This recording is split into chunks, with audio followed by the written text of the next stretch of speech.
वाहिगुरु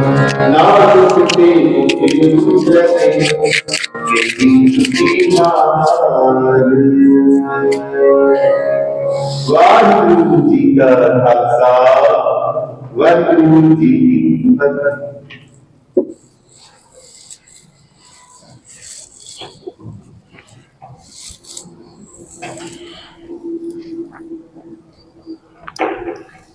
सतनाम श्री वाहिगुरु साहिब जी।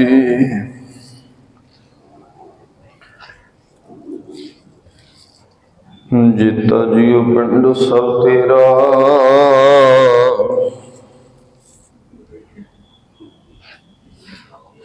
तू अंतर जामी पुरख भगवान।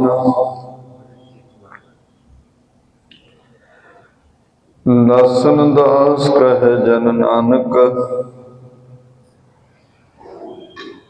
जेहा तू कराए है तेहा हूँ करी वख्यान। सतगुर आयो शरण तुहारी, मिला सुख नाम हर सोभा। चिंता लाहे हमारी,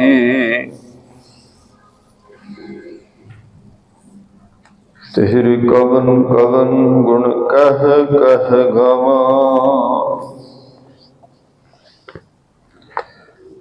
तू साहिब गुणी निधाना,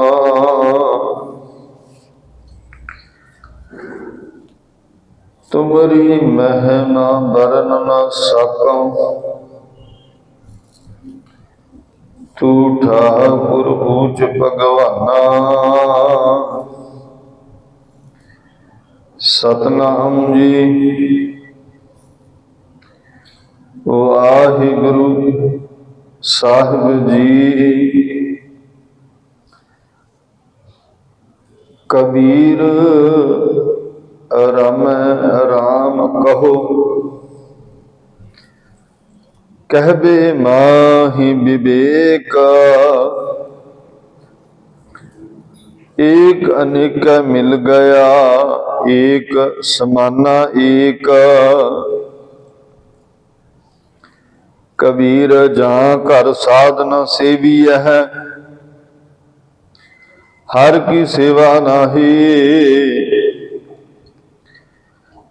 ते घर मरहट सारखी भूत बसह तिन माही। कबीर गूंगा हुआ बाबूरा, बहरा हुआ कान।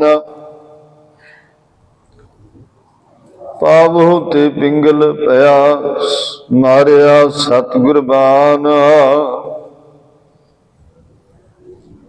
कबीर सतगुर सूर में बाह्या बान जो एक। लागत ही भोए गिर परया, परा करे जी शेक। कबीर निर्मल बूंद आकाश की, पार गई भूमि बेकार। बिन संगत यो मानई होए गई पाठशार। कबीर निर्मल बूंद आकाश की, लीनी भूम मिलाए। अनक सियाने पच गए, ना निर्वारी जाही।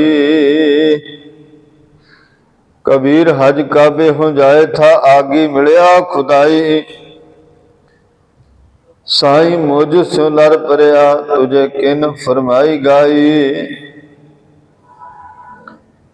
कबीर हज काबे होए होए गया, कीती बार कबीर। साई मुझ में क्या खता, मुखो न बोले पीर।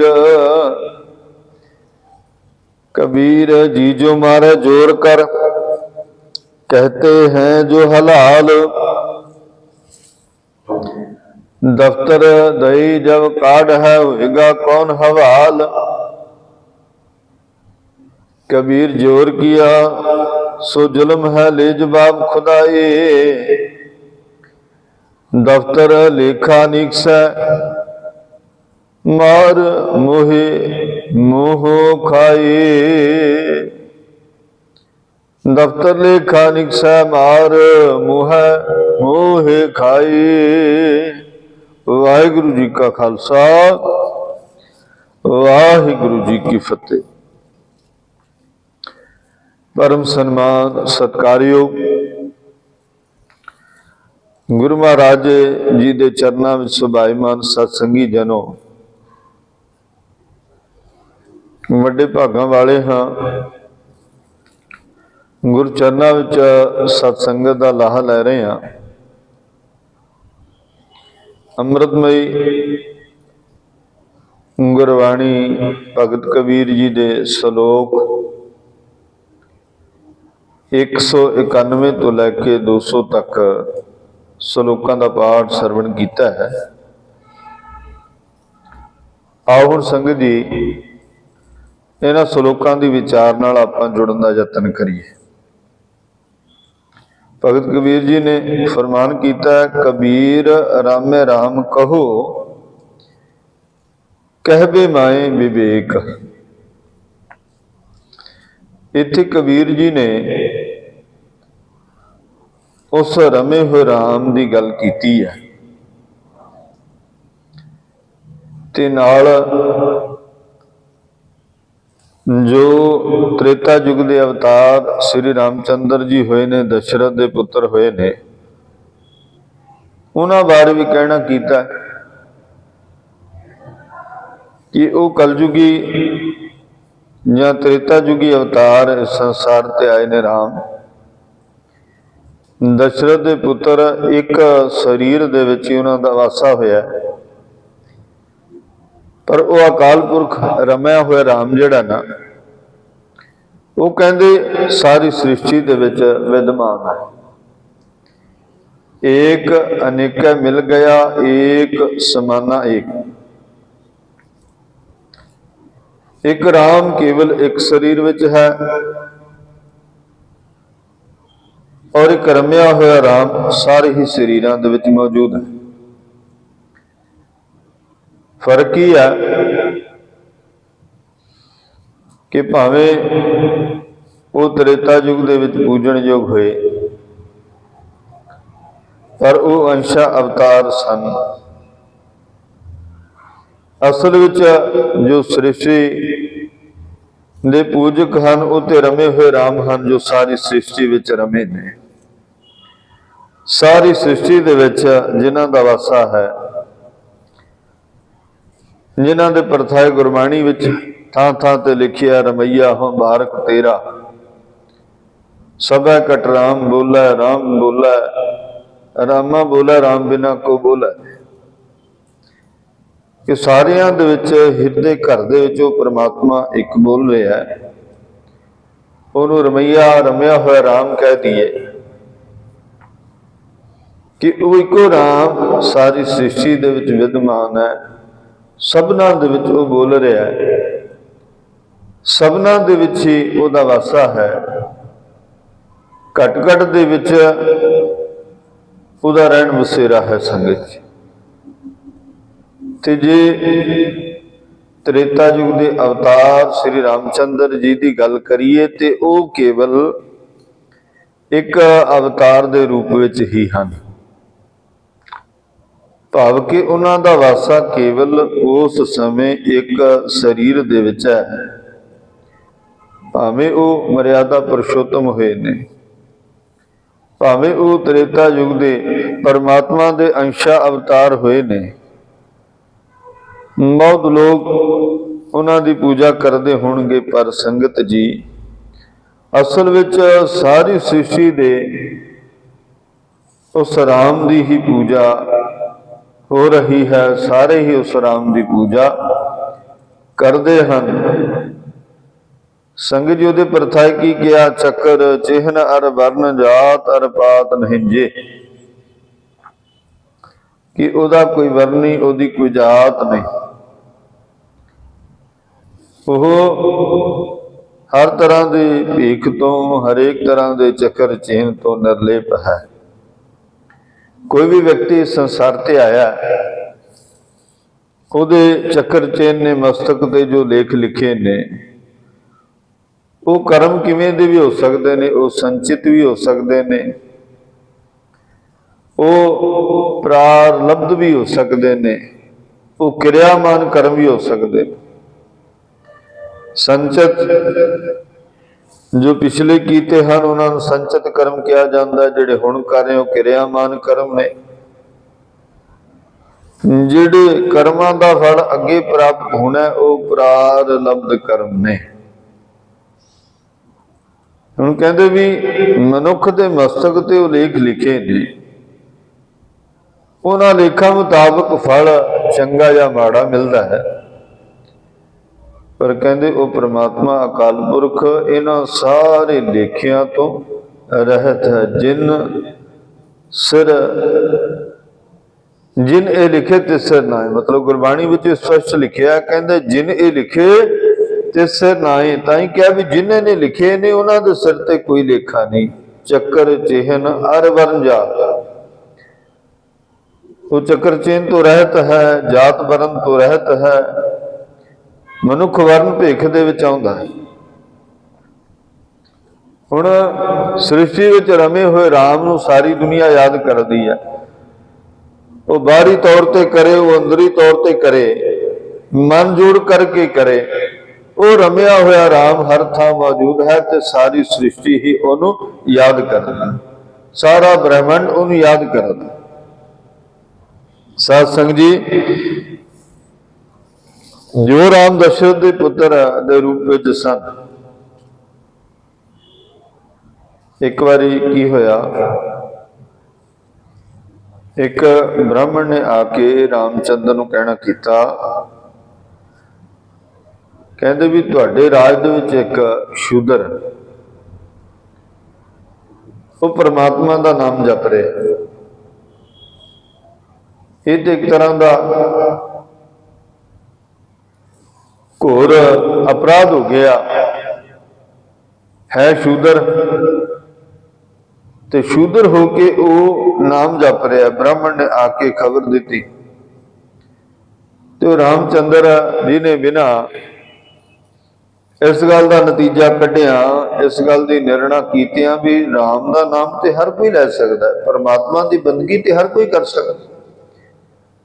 ਇੱਕ ਬ੍ਰਾਹਮਣ ਦੇ ਕਹਿਣ ਤੇ ਇੱਕ ਸ਼ੂਦਰ ਦਾ ਅੰਤ ਕਰ ਦੇਣਾ, ਉਹਦਾ ਜਾ ਕੇ ਕਹਿੰਦੇ ਵੀ ਉਹਨੇ ਤਲਵਾਰ ਦੇ ਨਾਲ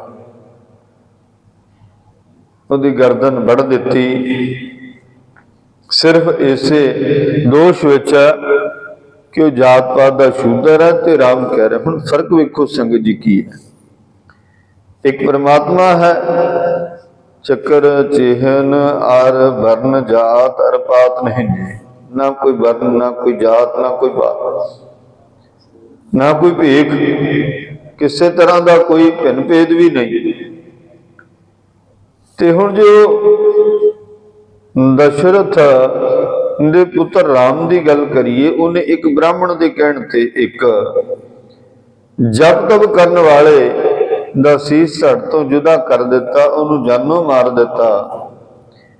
ਇਹਨਾਂ ਮਤਲਬ ਵੀ ਉਹ ਜਿਹੜਾ ਰਾਮ ਹੈ ਉਹ ਆਪਣੇ ਆਪ ਨੂੰ ਖੱਤਰੀ ਕਹਾਉਂਦਾ ਜਾਂ ਖੱਤਰੀ ਕਹਿੰਦਾ ਹੈ, ਤੇ ਇੱਕ ਬ੍ਰਾਹਮਣ ਦੇ ਕਹਿਣ ਤੇ ਉਹਨੇ ਇਹ ਘਾਤ ਕਰ ਦਿੱਤਾ, ਇੱਕ ਨਾਮ ਜਪਣ ਵਾਲੇ ਦੀ ਹੱਤਿਆ ਕਰ ਦਿੱਤੀ।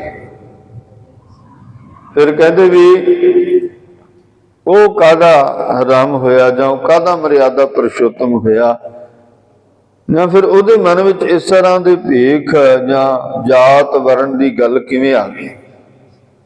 ਜੋ ਅੰਸ਼ਾਵਤਾਰ ਨੇ ਸ੍ਰੇਸ਼ਟ ਰੂਪ ਵਿੱਚ ਇਸ ਧਰਤੀ ਤੇ ਆਏ ਨੇ ਤੇ ਉਸ ਬ੍ਰਾਹਮਣ ਨੂੰ ਸਮਝਾ ਸਕਦੇ ਸਨ, ਉਸ ਨੂੰ ਕਹਿ ਸਕਦੇ ਸਨ। ਇਹ ਗੱਲ ਗੁਰੂ ਨਾਨਕ ਪਾਤਸ਼ਾਹ ਜੀ ਦੇ ਨਾਲ ਕਈ ਵਾਰੀ ਵਾਪਰੀ, ਕਈ ਵਾਰੀ ਹੋਇਆ। ਪੰਡਿਤ ਹਰਦਿਆਲ ਸੀ ਨਾ, ਉਹਨੇ ਧੰਨ ਗੁਰੂ ਨਾਨਕ ਸਾਹਿਬ ਮਹਾਰਾਜ ਜੀ ਦੇ ਜਨੇਊ ਪਾਉਣ ਦੀ ਕੋਸ਼ਿਸ਼ ਕੀਤੀ ਹੈ ਵੀ ਗਲ 'ਚ ਜਨੇਊ ਪਾਓ। ਸਤਿਗੁਰਾਂ ਨੇ ਪੁੱਛਿਆ ਵੀ ਜਨੇਊ ਕਾਹਦੇ ਤੋਂ ਪਾਣਾ ਹੈ। ਅੱਗੋਂ ਪੰਡਤ ਹਰਦਿਆਲ ਕਹਿੰਦਾ ਵੀ ਇਹ ਜਨੇਊ ਤਾਂ ਪਾਉਣਾ ਹੈ ਵੀ ਤੁਸੀਂ ਖੱਤਰੀ ਹੋ, ਬੇਦੀ ਕੁਲ ਦੇ ਵਿੱਚੋਂ 3 ਬੇਦੀਆਂ ਕੀ ਕੁਲ ਵਿਖੇ ਪ੍ਰਗਟੇ ਨਾਨਕ ਰਾਏ। ਕਹਿੰਦੇ ਬੇਦੀ ਕੁਲ ਦੇ ਵਿੱਚੋਂ ਉਹ ਬੇਦੀ ਕੁਲ ਵਰਨ ਵੰਡ ਦੇ ਵਿੱਚ ਖੱਤਰੀ ਸ਼੍ਰੇਣੀ ਦੇ ਵਿੱਚ ਆਉਂਦੀ ਹੈ ਤੇ ਪਾਉਣ ਵਾਲਾ ਬ੍ਰਾਹਮਣ ਹੈ ਪੰਡਤ ਹਰਦਿਆਲ।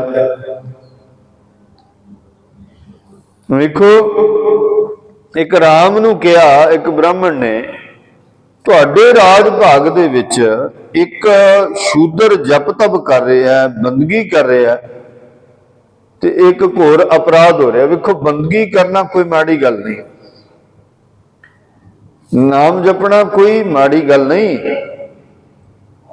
ਹੁਣ ਹਰ ਕੋਈ ਪਰਮਾਤਮਾ ਦੀ ਬੰਦਗੀ ਕਰ ਸਕਦਾ। ਸਭੇ ਕਟ ਰਾਮ ਬੋਲੇ, ਰਾਮਾ ਬੋਲੇ, ਰਾਮ ਬਿਨਾ ਕੋ ਬੋਲਾ।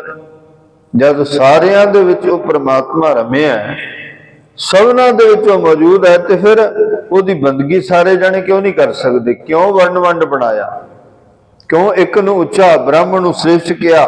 ਕਿਉਂ ਇੱਕ ਸ਼ੂਦਰ ਨੂੰ ਨੀਵਾਂ ਕਿਹਾ? ਹੁਣ ਜੀ ਉਹ ਰਾਮ ਰਮਿਆ ਹੋਇਆ ਹੁੰਦਾ ਤੇ ਉਸ ਬ੍ਰਾਹਮਣ ਨੂੰ ਸਮਝਾਉਂਦਾ ਕਿ ਰੱਬ ਦੀ ਬੰਦਗੀ ਕੋਈ ਵੀ ਕਰ ਸਕਦਾ, ਪਰ ਉਹਨੇ ਇਹ ਗੱਲ ਨਹੀਂ ਆਖੀ, ਸਗੋਂ ਆਪਣੀ ਤਲਵਾਰ ਦੇ ਨਾਲ ਉਸ ਸ਼ੂਦਰ ਨੂੰ, ਜੋ ਰਾਮ ਰਾਮ ਕਹਿ ਰਿਹਾ ਸੀ, ਇੱਕ ਪਹਾੜ ਦੇ ਉੱਤੇ ਬੈਠ ਕੇ ਬੰਦਗੀ ਕਰ ਰਿਹਾ ਸੀ, ਉਹਦਾ ਸਿਰਫ ਦੋਸ਼ ਇੰਨਾ ਸੀ ਕਿ ਉਹ ਸ਼ੂਦਰਾਂ ਦੇ ਘਰ ਜਨਮਿਆ, ਪਰ ਕਹਿ ਕੀ ਰਿਹਾ? ਰਾਮ ਰਾਮ ਕਹਿ ਰਿਹਾ, ਤੇ ਉਹਦਾ ਸਿਰ ਵੱਢ ਦਿੱਤਾ ਉਸ ਰਾਮ ਨੇ। ਜੋ ਰਮਿਆ ਹੋਇਆ ਰਾਮ ਹੁੰਦਾ ਕਦੀ ਵੀ ਏਦਾਂ ਨਹੀਂ ਸੀ ਕਰਦਾ। ਬ੍ਰਾਹਮਣ ਨੂੰ ਵੀ ਸਮਝਾਉਂਦਾ, ਉਹਨੂੰ ਕਹਿੰਦਾ ਵੀ ਇਹੋ ਜਿਹਾ ਕਰਮ ਆਪਾਂ ਨਹੀਂ ਕਰਨਾ, ਇਸ ਦੋਖ ਤੋਂ ਆਪਾਂ ਕਿਵੇਂ ਬਚਾਂਗੇ? ਇੱਕ ਅਪਰਾਧ ਹੈ। ਪਰ ਧੰਨ ਗੁਰੂ ਨਾਨਕ ਸਾਹਿਬ ਮਹਾਰਾਜ ਜੀ ਦੇ ਪਰਥਾਏ ਵੀ ਸੰਗਤ ਜੀ, ਇਹ ਗੱਲ ਆਖੀ ਜਾਂਦੀ ਹੈ ਕਿ ਬ੍ਰਾਹਮਣ ਨੇ ਆਖਿਆ ਤੁਸੀਂ ਜਨੇਊ ਪਾਓ। ਸਤਿਗੁਰਾਂ ਨੇ ਪੁੱਛਿਆ ਵੀ ਜਨੇਊ ਕਾਹਦੇ ਲਈ ਪਾਉਣਾ ਹੈ? ਧੰਨ ਗੁਰੂ ਨਾਨਕ ਸਾਹਿਬ ਮਹਾਰਾਜ ਜੀ ਨੇ, ਉਮਰ ਸੀ ਕੇਵਲ 9 ਸਾਲ ਦੀ, ਤੇ ਉਸ ਬ੍ਰਾਹਮਣ ਦਾ ਵਿਰੋਧ ਕੀਤਾ ਧੰਨ ਗੁਰੂ ਨਾਨਕ ਸਾਹਿਬ ਜੀ ਨੇ, ਤੇ ਆਖਿਆ ਸੀ ਉਹਨਾਂ ਨੂੰ ਵੀ ਇਹ ਜਨੇਊ ਕਾਹਦੇ ਲਈ ਪਾਉਣਾ? ਕਹਿੰਦੇ ਧਰਮ ਦੀ ਰੀਤੀ ਆ, ਤੁਸੀਂ ਖੱਤਰੀ ਧਰਮ ਦੇ ਵਿੱਚ ਹੋ ਤੇ ਖੱਤਰੀ ਧਰਮ ਦਾ ਤੁਹਾਨੂੰ ਇਹ ਪਹਿਚਾਣ ਚਿੰਨ੍ਹ ਮਿਲ ਜਾਣਾ ਤਾਂ ਤੁਹਾਡੇ ਇਹ ਗਲ ਵਿੱਚ ਜਨੇਊ ਪਾਇਆ ਜਾਣ ਰਿਹਾ। ਸਤਿਗੁਰੂ ਪਾਤਸ਼ਾਹ ਮਹਾਰਾਜ ਜੀ ਨੇ ਫਿਰ ਪੁੱਛਿਆ, ਕਹਿੰਦੇ ਵੀ ਇਹ ਜਨੇਊ ਕਾਹਦਾ ਹੈ? ਕਹਿੰਦਾ ਸੂਤ ਦੇ ਧਾਗੇ ਦਾ ਬਣਿਆ ਹੋਇਆ। ਸਤਿਗੁਰੂ ਪਾਤਸ਼ਾਹ ਮਹਾਰਾਜ ਜੀ ਨੇ, ਕਈ ਲੋਕ ਕਹਿੰਦੇ ਵੀ ਜਨੇਊ ਪਾਉਣ ਤੋਂ ਇਨਕਾਰ ਕੀਤਾ। ਸਤਿਗੁਰਾਂ ਨੇ ਇਨਕਾਰ ਕਰਨ ਦਾ ਕੋਈ ਤਰੀਕਾ ਇਸ ਤਰ੍ਹਾਂ ਦਾ ਸੀ, ਸਤਿਗੁਰਾਂ ਦੇ ਸਮਝਾਉਣ ਦਾ ਤਰੀਕਾ ਕੁਝ ਇਸ ਤਰ੍ਹਾਂ ਦਾ ਸੀ, ਉਹਦੇ ਵਿੱਚ ਇਨਕਾਰ ਵੀ ਨਹੀਂ ਸੀ, ਪਹਿਨਣ ਵਾਸਤੇ ਵੀ ਕਿਹਾ ਵੀ ਜਿਹੜਾ ਮੈਂ ਜਨੇਊ ਪਾਉਣਾ ਚਾਹੁੰਦਾ ਉਹ ਪਵਾ ਮੈਨੂੰ। ਕਹਿੰਦੇ ਵੀ ਦਇਆ ਕਪਾ ਸੰਤੋਖ ਸੂਤ ਜਤ ਗੰਢੀ 7 ਵਟ ਇਹ ਜਨੇਊ ਜੀ ਕਾ ਹੈ ਤਾਂ ਪਾਂਡੇ ਕਦ। ਹੁਣ ਗੱਲ ਸਮਝ ਆ ਗਈ? ਧੰਨ ਗੁਰੂ ਨਾਨਕ ਸਾਹਿਬ ਮਹਾਰਾਜ ਜੀ ਨੇ ਜਨੇਊ ਪਾਉਣ ਤੋਂ ਇਨਕਾਰ ਨਹੀਂ ਕੀਤਾ, ਪਰ ਇੱਕ ਗੱਲ ਜ਼ਰੂਰ ਕਹੀ ਹੈ, ਸਿਧਾਂਤਕ ਤੌਰ ਤੇ ਕਿਹਾ, ਕਹਿੰਦੇ ਦਇਆ ਦੀ ਕਪਾ ਹੋਵੇ, ਸੰਤੋਖ ਦਾ ਸੂਤ ਹੋਵੇ, ਜਤ ਦੀ ਗੰਢੀ ਹੋਵੇ, 7 ਦਾ ਉਹਦੇ ਉੱਤੇ ਵੱਟ ਚੜਾਇਆ ਹੋਵੇ। ਕਹਿੰਦੇ ਵੀ ਇਹ ਜਨੇਊ ਜੇ ਮੇਰੇ ਪੰਡਤ ਤੇਰੇ ਕੋਲ ਹੈ ਤੇ ਮੈਨੂੰ ਦੇ, ਮੈਂ ਉਸ ਰਾਮ ਵਾਂਗ ਨਹੀਂ ਜਿਹਨੇ ਇੱਕ ਸ਼ੂਦਰ ਦਾ ਗਲ ਵੜਤਾ ਇਸ ਗੱਲ ਕਰਕੇ ਕਿ ਉਹ ਸ਼ੂਦਰ ਹੈ ਤੇ ਉਹ ਰਾਮ ਰਾਮ ਕਹਿ ਰਿਹਾ, ਅਪਰਾਧ ਕਰ ਰਿਹਾ। ਹੁਣ ਇੱਥੇ ਗੁਰੂ ਨਾਨਕ ਸਾਹਿਬ ਮਹਾਰਾਜ ਕੀ ਕਹਿ ਰਹੇ ਨੇ? ਉਹ ਕਹਿੰਦੇ ਵੀ ਜਨੇਊ ਪਵਾਉਣਾ ਜ਼ਰੂਰ ਹੈ, ਪਰ ਜਨੇਊ ਕਿਹੜਾ ਪਵਾਉਣਾ? ਦਇਆ ਦੀ ਕਪਾ ਹੋਵੇ, ਸੰਤੋਖ ਦਾ ਸੂਤ ਹੋਵੇ, ਜਤ ਦੀ ਵੱਟ ਹੋਵੇ, ਜਤ ਦੀ ਗੰਢੀ ਹੋਵੇ, 7 ਦਾ ਉੱਤੇ ਵੱਟ ਚੜਾ ਕੇ ਇਹ ਜਨੇਊ ਮੈਨੂੰ ਹੈਗਾ ਤੇ ਪਵਾ ਦੇ। ਮੈਂ ਜਨੇਊ ਪਾ ਕੇ ਅਪਰਾਧ ਕਰੀ ਜਾਵਾਂ, ਮੇਰੇ ਵਿੱਚ ਦਇਆ ਹੀ ਨਾ ਹੋਵੇ ਤੇ ਫਿਰ ਕੀ ਫਾਇਦਾ? ਮੇਰੇ ਵਿੱਚ ਦਇਆ ਹੀ ਨਾ ਹੋਏ, ਮੇਰੇ ਵਿੱਚ ਸਬਰ ਹੀ ਨਾ ਹੋਵੇ, ਸੰਤੋਖ ਹੀ ਨਾ ਹੋਵੇ, ਤੇ ਮੈਂ ਜਨੇਊ ਪਾ ਕੇ ਧਾਰਮਿਕ ਬਣ ਕੇ ਕੀ ਕਰਨਾ। ਮੈਨੂੰ ਕਿਸੇ ਨੇ ਦੱਸਿਆ, ਜਿਵੇਂ ਰਾਮ ਦੀ ਗੱਲ ਕਰੀਏ, ਉਹਨਾਂ ਨੂੰ ਦੱਸਿਆ ਕਿਸੇ ਬ੍ਰਾਹਮਣ ਨੇ ਆ ਕੇ ਇੱਕ ਸ਼ੂਦਰ ਜਪ ਕਰਦਾ ਪਿਆ, ਤੇ ਉਹਨਾਂ ਨੇ ਜਾ ਕੇ ਬਿਨਾਂ ਸੋਚੇ ਸਮਝੇ ਉਹਦਾ ਗਲਾ ਵੜਤਾ। ਨਹੀਂ ਉੱਤੇ ਸਮਝਾ ਸਕਦੇ ਸਨ ਬ੍ਰਾਹਮਣ ਨੂੰ ਕਿ ਰੱਬ ਦੀ ਬੰਦਗੀ ਹਰ ਕੋਈ ਕਰ ਸਕਦਾ, ਪਰਮਾਤਮਾ ਦਾ ਨਾਮ ਹਰ ਕੋਈ ਲੈ ਸਕਦਾ ਹੈ, ਉਹਦੇ ਵਿੱਚ ਕੋਈ ਫਰਕ ਨਹੀਂ, ਕੋਈ ਭਿੰਨਤਾ ਨਹੀਂ। ਰਾਮ ਕਹਿਣ ਵਾਲਾ ਉਹ ਇੱਕ ਸਮਾਨ ਹੋ ਜਾਂਦਾ ਹੈ, ਪਰਮਾਤਮਾ ਵਰਗਾ ਹੀ ਹੋ ਜਾਂਦਾ ਹੈ। ਨਾਮ ਸਿਮਰਨ ਬੰਦਗੀ ਕਰਦੇ ਕਰਦੇ ਉਹ ਪਰਮਾਤਮਾ ਦੇ ਵਿੱਚ ਹੀ ਅਭੇਦ ਹੋ ਜਾਂਦਾ ਹੈ, ਰੱਬ ਦੇ ਨਾਲ ਹੀ ਜੁੜ ਜਾਂਦਾ ਹੈ। ਸੋ ਇਹ ਗੱਲ ਸਮਝਾ ਸਕਦੇ ਸਨ, ਕਹਿ ਸਕਦੇ ਸਨ ਇੱਕ ਸ੍ਰੇਸ਼ਟ ਪੰਡਤ। ਨਹੀਂ ਸੁਣਿਆ, ਨਹੀਂ ਵਿਚਾਰਿਆ, ਨਹੀਂ ਕਿਸੇ ਨੂੰ ਕੁਝ ਦੱਸਿਆ, ਪਰ ਇਹ ਜਿਹੜਾ ਜੀਵ ਹੱਤਿਆ ਵਾਲਾ ਘਾਤ ਉਹ ਕਰ ਦਿੱਤਾ। ਧੰਨ ਗੁਰੂ ਨਾਨਕ ਸਾਹਿਬ ਮਹਾਰਾਜ ਜੀ ਨੇ ਸਮਝਾਇਆ। ਪੰਡਤ ਹਰਦਿਆਲ ਦੀ ਗੱਲ ਸਮਝ ਵਿੱਚ ਆਈ ਕਿ ਗੁਰੂ ਨਾਨਕ ਕੀ ਕਹਿਣਾ ਚਾਹ ਰਹੇ। ਸਤਿਗੁਰੂ ਨਾਨਕ ਇਹ ਸਮਝਾ ਰਹੇ ਨੇ, ਬੰਦੇ ਵਿੱਚ ਦਇਆ ਹੋਣੀ ਚਾਹੀਦੀ ਹੈ, ਨਿਮਰਤਾ ਹੋਣੀ ਚਾਹੀਦੀ ਹੈ, ਪ੍ਰੇਮਾ ਭਗਤੀ ਵਾਲੇ ਗੁਣ ਹੋਣੇ ਚਾਹੀਦੇ ਨੇ। ਜਿਸ ਇਨਸਾਨ ਦੇ ਕੋਲ ਦਇਆ ਹੀ ਨਹੀਂ, ਉਹ ਧਰਮੀ ਅਖਵਾਵੇ, ਬਿਲਕੁਲ ਚੰਗੀ ਗੱਲ। ਜਿਹਦੇ ਕੋਲ ਸਬਰ ਔਰ ਸੰਤੋਖ ਹੀ ਨਹੀਂ, ਉਹ ਆਪਣੇ ਆਪ ਨੂੰ ਸ੍ਰੇਸ਼ਟ ਕਹਾਵੇ, ਧਰਮ ਦਾ ਪੈਰੋਕਾਰ ਕਹਾਵੇ, ਬਿਲਕੁਲ ਗੱਲ ਕਰ। ਜਿਹਦੇ ਵਿੱਚ ਜਤ ਸਤ ਹੀ ਨਹੀਂ, ਉਹ ਫਿਰ ਆਪਣੇ ਆਪ ਨੂੰ ਸ੍ਰੇਸ਼ਟ ਕਵੇ, ਉੱਤਮ ਕਵੇ, ਤੇ ਦੂਜਿਆਂ ਦੀ ਅਗਵਾਈ ਕਰਨ ਵਾਲਾ ਆਪਣੇ ਆਪ ਨੂੰ ਕਵੇ। ਤੇ ਗੁਰੂ ਨਾਨਕ ਸਾਹਿਬ ਮਹਾਰਾਜ ਕਹਿੰਦੇ ਵੀ ਬਿਲਕੁਲ ਇਹ ਗੱਲ ਧਰਮ ਦੇ ਅਕੀਦੇ ਤੇ ਖਰੀ ਨਹੀਂ ਉਤਰਦੀ। ਉਹ ਨਾ ਆਪ ਸਤ ਦਾ ਧਾਰਨੀ ਹੋਵੇ, ਨਾ ਕਿਸੇ ਨੂੰ ਸਤ ਤੇ ਪਹਿਰਾ ਦੇਣ ਵਾਸਤੇ ਆਖੇ, ਤੇ ਧਰਮ ਦਾ ਪੈਰੋਕਾਰ ਬਣ ਕੇ ਲੋਕਾਂ ਨੂੰ ਸੱਚ ਦੇ ਰਸਤੇ ਤੇ ਤੋਰਦਾ ਹੋਵੇ, ਪਰ ਉਹਦੇ ਆਪਦੇ ਪੱਲੇ ਸਤ ਨਾ ਹੋਵੇ। ਕਹਿੰਦੇ ਵੀ ਇਹ ਵੀ ਗੱਲ ਭਲੀ ਨਹੀਂ ਕਿ ਜਨੇਊ ਪਵਾ ਕੇ ਤੁਸੀਂ ਇੱਕ ਤਰ੍ਹਾਂ ਦਾ, ਜਿਵੇਂ ਕਹਿੰਦੇ ਨਾ ਵੀ ਖਾਨਾ ਪੂਰਤੀ ਕਰ ਦੇਣੀ, ਵੀ ਇਹ ਜਨੇਊ ਪਵਾ ਕੇ ਧਰਮ ਦੀ ਰੀਤ ਤੁਸੀਂ ਨਿਭਾ ਦਿੱਤੀ ਹੈ। ਧਰਮ ਦੀ ਰੀਤ ਕੇਵਲ ਨਿਭਾਉਣ ਵਾਸਤੇ ਨਾ ਹੋਵੇ, ਉਹਦੇ ਤੇ ਅਮਲ ਵੀ ਹੋਵੇ। ਪਹਿਲਾਂ ਤੁਹਾਡਾ ਆਪਣਾ ਅਮਲ ਹੋਵੇ, ਫਿਰ ਜਿਹਨੂੰ ਪਹਿਨਾਇਆ ਜਾ ਰਿਹਾ ਉਹਦਾ ਅਮਲ ਹੋਵੇ। ਜੇ ਅਮਲ ਨਹੀਂ ਤੇ ਧਰਮ ਦੇ ਨਿਯਮਾਂ ਨੂੰ, ਸਿਧਾਂਤਾਂ ਨੂੰ ਇਸ ਤਰ੍ਹਾਂ ਦੁਨੀਆਚਾਰੀ, ਲੋਕਾਂਚਾਰੀ ਨਿਭਾ ਕੇ ਸਾਰਿਆਂ ਨੂੰ ਦੱਸ ਦੇਣਾ ਵੀ ਇਹ ਧਰਮ ਦਾ ਨਿਯਮ ਨਿਭਾ ਦਿੱਤਾ ਗਿਆ, ਇਹ ਬੰਦਾ ਧਰਮੀ ਹੋ ਗਿਆ, ਤੇ ਸੰਗਤ ਜੀ ਉਹ ਗੱਲ ਨਹੀਂ ਪ੍ਰਵਾਨ ਹੈਗੀ। ਦਇਆ ਕੋਲ ਹੋਵੇ ਨਾ, ਜਤ ਸਤ ਹੋਵੇ ਨਾ, ਨਿਮਰਤਾ ਦੇ ਵਿੱਚ ਕਦੀ ਆਵੇ ਨਾ, ਤੇ ਉਹਨੂੰ ਕਵਾਂਗੇ ਧਰਮੀ, ਬਿਲਕੁਲ ਗਲਤ। ਹੁਣ ਜਿਹੜਾ ਕੋਈ ਸਿੱਖਿਆ ਦੇ ਰਿਹਾ ਹੈ, ਕੋਈ ਕਿਸੇ ਨੂੰ ਗਿਆਨ ਦੇ ਰਿਹਾ ਹੈ, ਉਹ ਪਹਿਲਾਂ ਆਪ ਉਸ ਸਿੱਖਿਆ ਤੇ ਆਪ ਉਸ ਗਿਆਨ ਤੇ ਚੱਲਣਾ ਚਾਹੀਦਾ ਹੈ। ਪੰਡਤ ਹਰਦਿਆਲ ਜੀ ਬੜੇ ਸ੍ਰੇਸ਼ਟ ਸਨ, ਬੜੀ ਚੰਗੀ ਉਹਨਾਂ ਦੀ ਮੱਤ ਸੀ, ਬੜਾ ਚੰਗਾ ਉਹਨਾਂ ਦਾ ਗਿਆਨ ਸੀ, ਤੇ ਉਹ ਉਸ ਗਿਆਨ ਤੇ ਚੱਲੇ ਨੇ। ਸਾਰਿਆਂ ਨੂੰ ਉਹ ਗਿਆਨ ਦੀ ਸਿੱਖਿਆ ਦਿੱਤੀ ਹੈ। ਜੋ ਗੁਰੂ ਨਾਨਕ ਗੱਲ ਕਹਿੰਦੇ ਸਨ, ਬੜੀ ਵਿਚਾਰਦੇ ਸਨ। ਹੁਣ ਜੇ ਆਪਾਂ ਇੱਧਰ ਦੇਖੀਏ ਕਿ ਬ੍ਰਾਹਮਣ ਨੇ ਆ ਕੇ ਰਾਮਚੰਦਰ ਜੀ ਨੂੰ ਕਿਹਾ, ਤੁਹਾਡੇ ਰਾਜ ਵਿੱਚ ਮਰਿਆਦਾ ਪੁਰਸ਼ੋਤਮ ਹੋ, ਤੁਸੀਂ ਬੜਾ ਵੱਡਾ ਅਪਰਾਧ ਹੋਇਆ। ਅਪਰਾਧ ਕੀ? ਇੱਕ ਸ਼ੂਦਰ ਜਪ ਕਰ ਰਿਹਾ ਹੈ, ਰਾਮ ਰਾਮ ਕਹਿ ਰਿਹਾ। ਹੁਣ ਥੋੜੀ ਬਹੁਤ ਵਿਚਾਰ ਹੁੰਦੀ, ਪਹਿਲਾਂ ਬ੍ਰਾਹਮਣ ਹੀ ਨਾ ਆ ਕੇ ਆਖਦਾ। ਹੁਣ ਰਾਮ ਤੇ ਕੋਈ ਵੀ ਕਹਿ ਸਕਦਾ, ਪਰਮਾਤਮਾ ਦੀ ਬੰਦਗੀ, ਉਸ ਅਕਾਲ ਪੁਰਖ ਦਾ ਨਾਮ ਲੈਣਾ ਕੋਈ ਵੀ ਲੈ ਸਕਦਾ, ਕਿਸੇ ਸਮੇਂ ਵੀ ਲੈ ਸਕਦਾ, ਕਿਸੇ ਵੀ ਜਾਤ ਪਾਤ ਦੇ ਵਿੱਚ ਹੋਵੇ ਉਹ ਲੈ ਸਕਦਾ, ਕਿਸੇ ਵੀ ਵਰਨ ਨਾਲ ਸੰਬੰਧਿਤ ਹੋਵੇ ਲੈ ਸਕਦਾ। ਇਸ ਦੀ ਉਦਾਹਰਣ ਭਗਤ ਕਬੀਰ ਜੀ ਨੇ ਆਪ ਦਿੱਤੀ ਹੈ।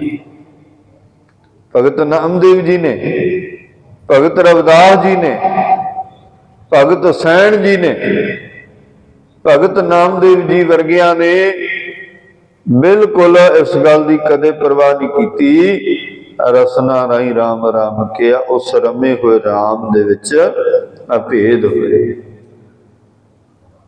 ਸੰਗਤ ਜੀ ਫਰਕ ਪੈ ਗਿਆ ਨਾ ਇਸ ਗੱਲ ਦਾ। ਵੀ ਸ੍ਰੇਸ਼ਟ ਬ੍ਰਾਹਮਣ ਆ ਕੇ ਤ੍ਰੇਤਾ ਯੁਗ ਦੇ ਅਵਤਾਰ ਪੁਰਸ਼ ਨੂੰ ਇਹ ਗੱਲ ਕਹਿ ਰਿਹਾ, ਜਿਸ ਦੀ ਸਾਰਾ ਸੰਸਾਰ ਉਸ ਸਮੇਂ ਪੂਜਾ ਕਰਦਾ ਸੀ। ਉਹਨੇ ਬਿਨਾਂ ਵੇਖੇ ਤੋਂ ਹੀ ਇੱਕਦਮ ਜਾ ਕਰਕੇ ਉਹਦਾ ਗਲ ਵੱਢ ਦਿੱਤਾ, ਦਇਆ ਨਹੀਂ ਵਿਖਾਈ।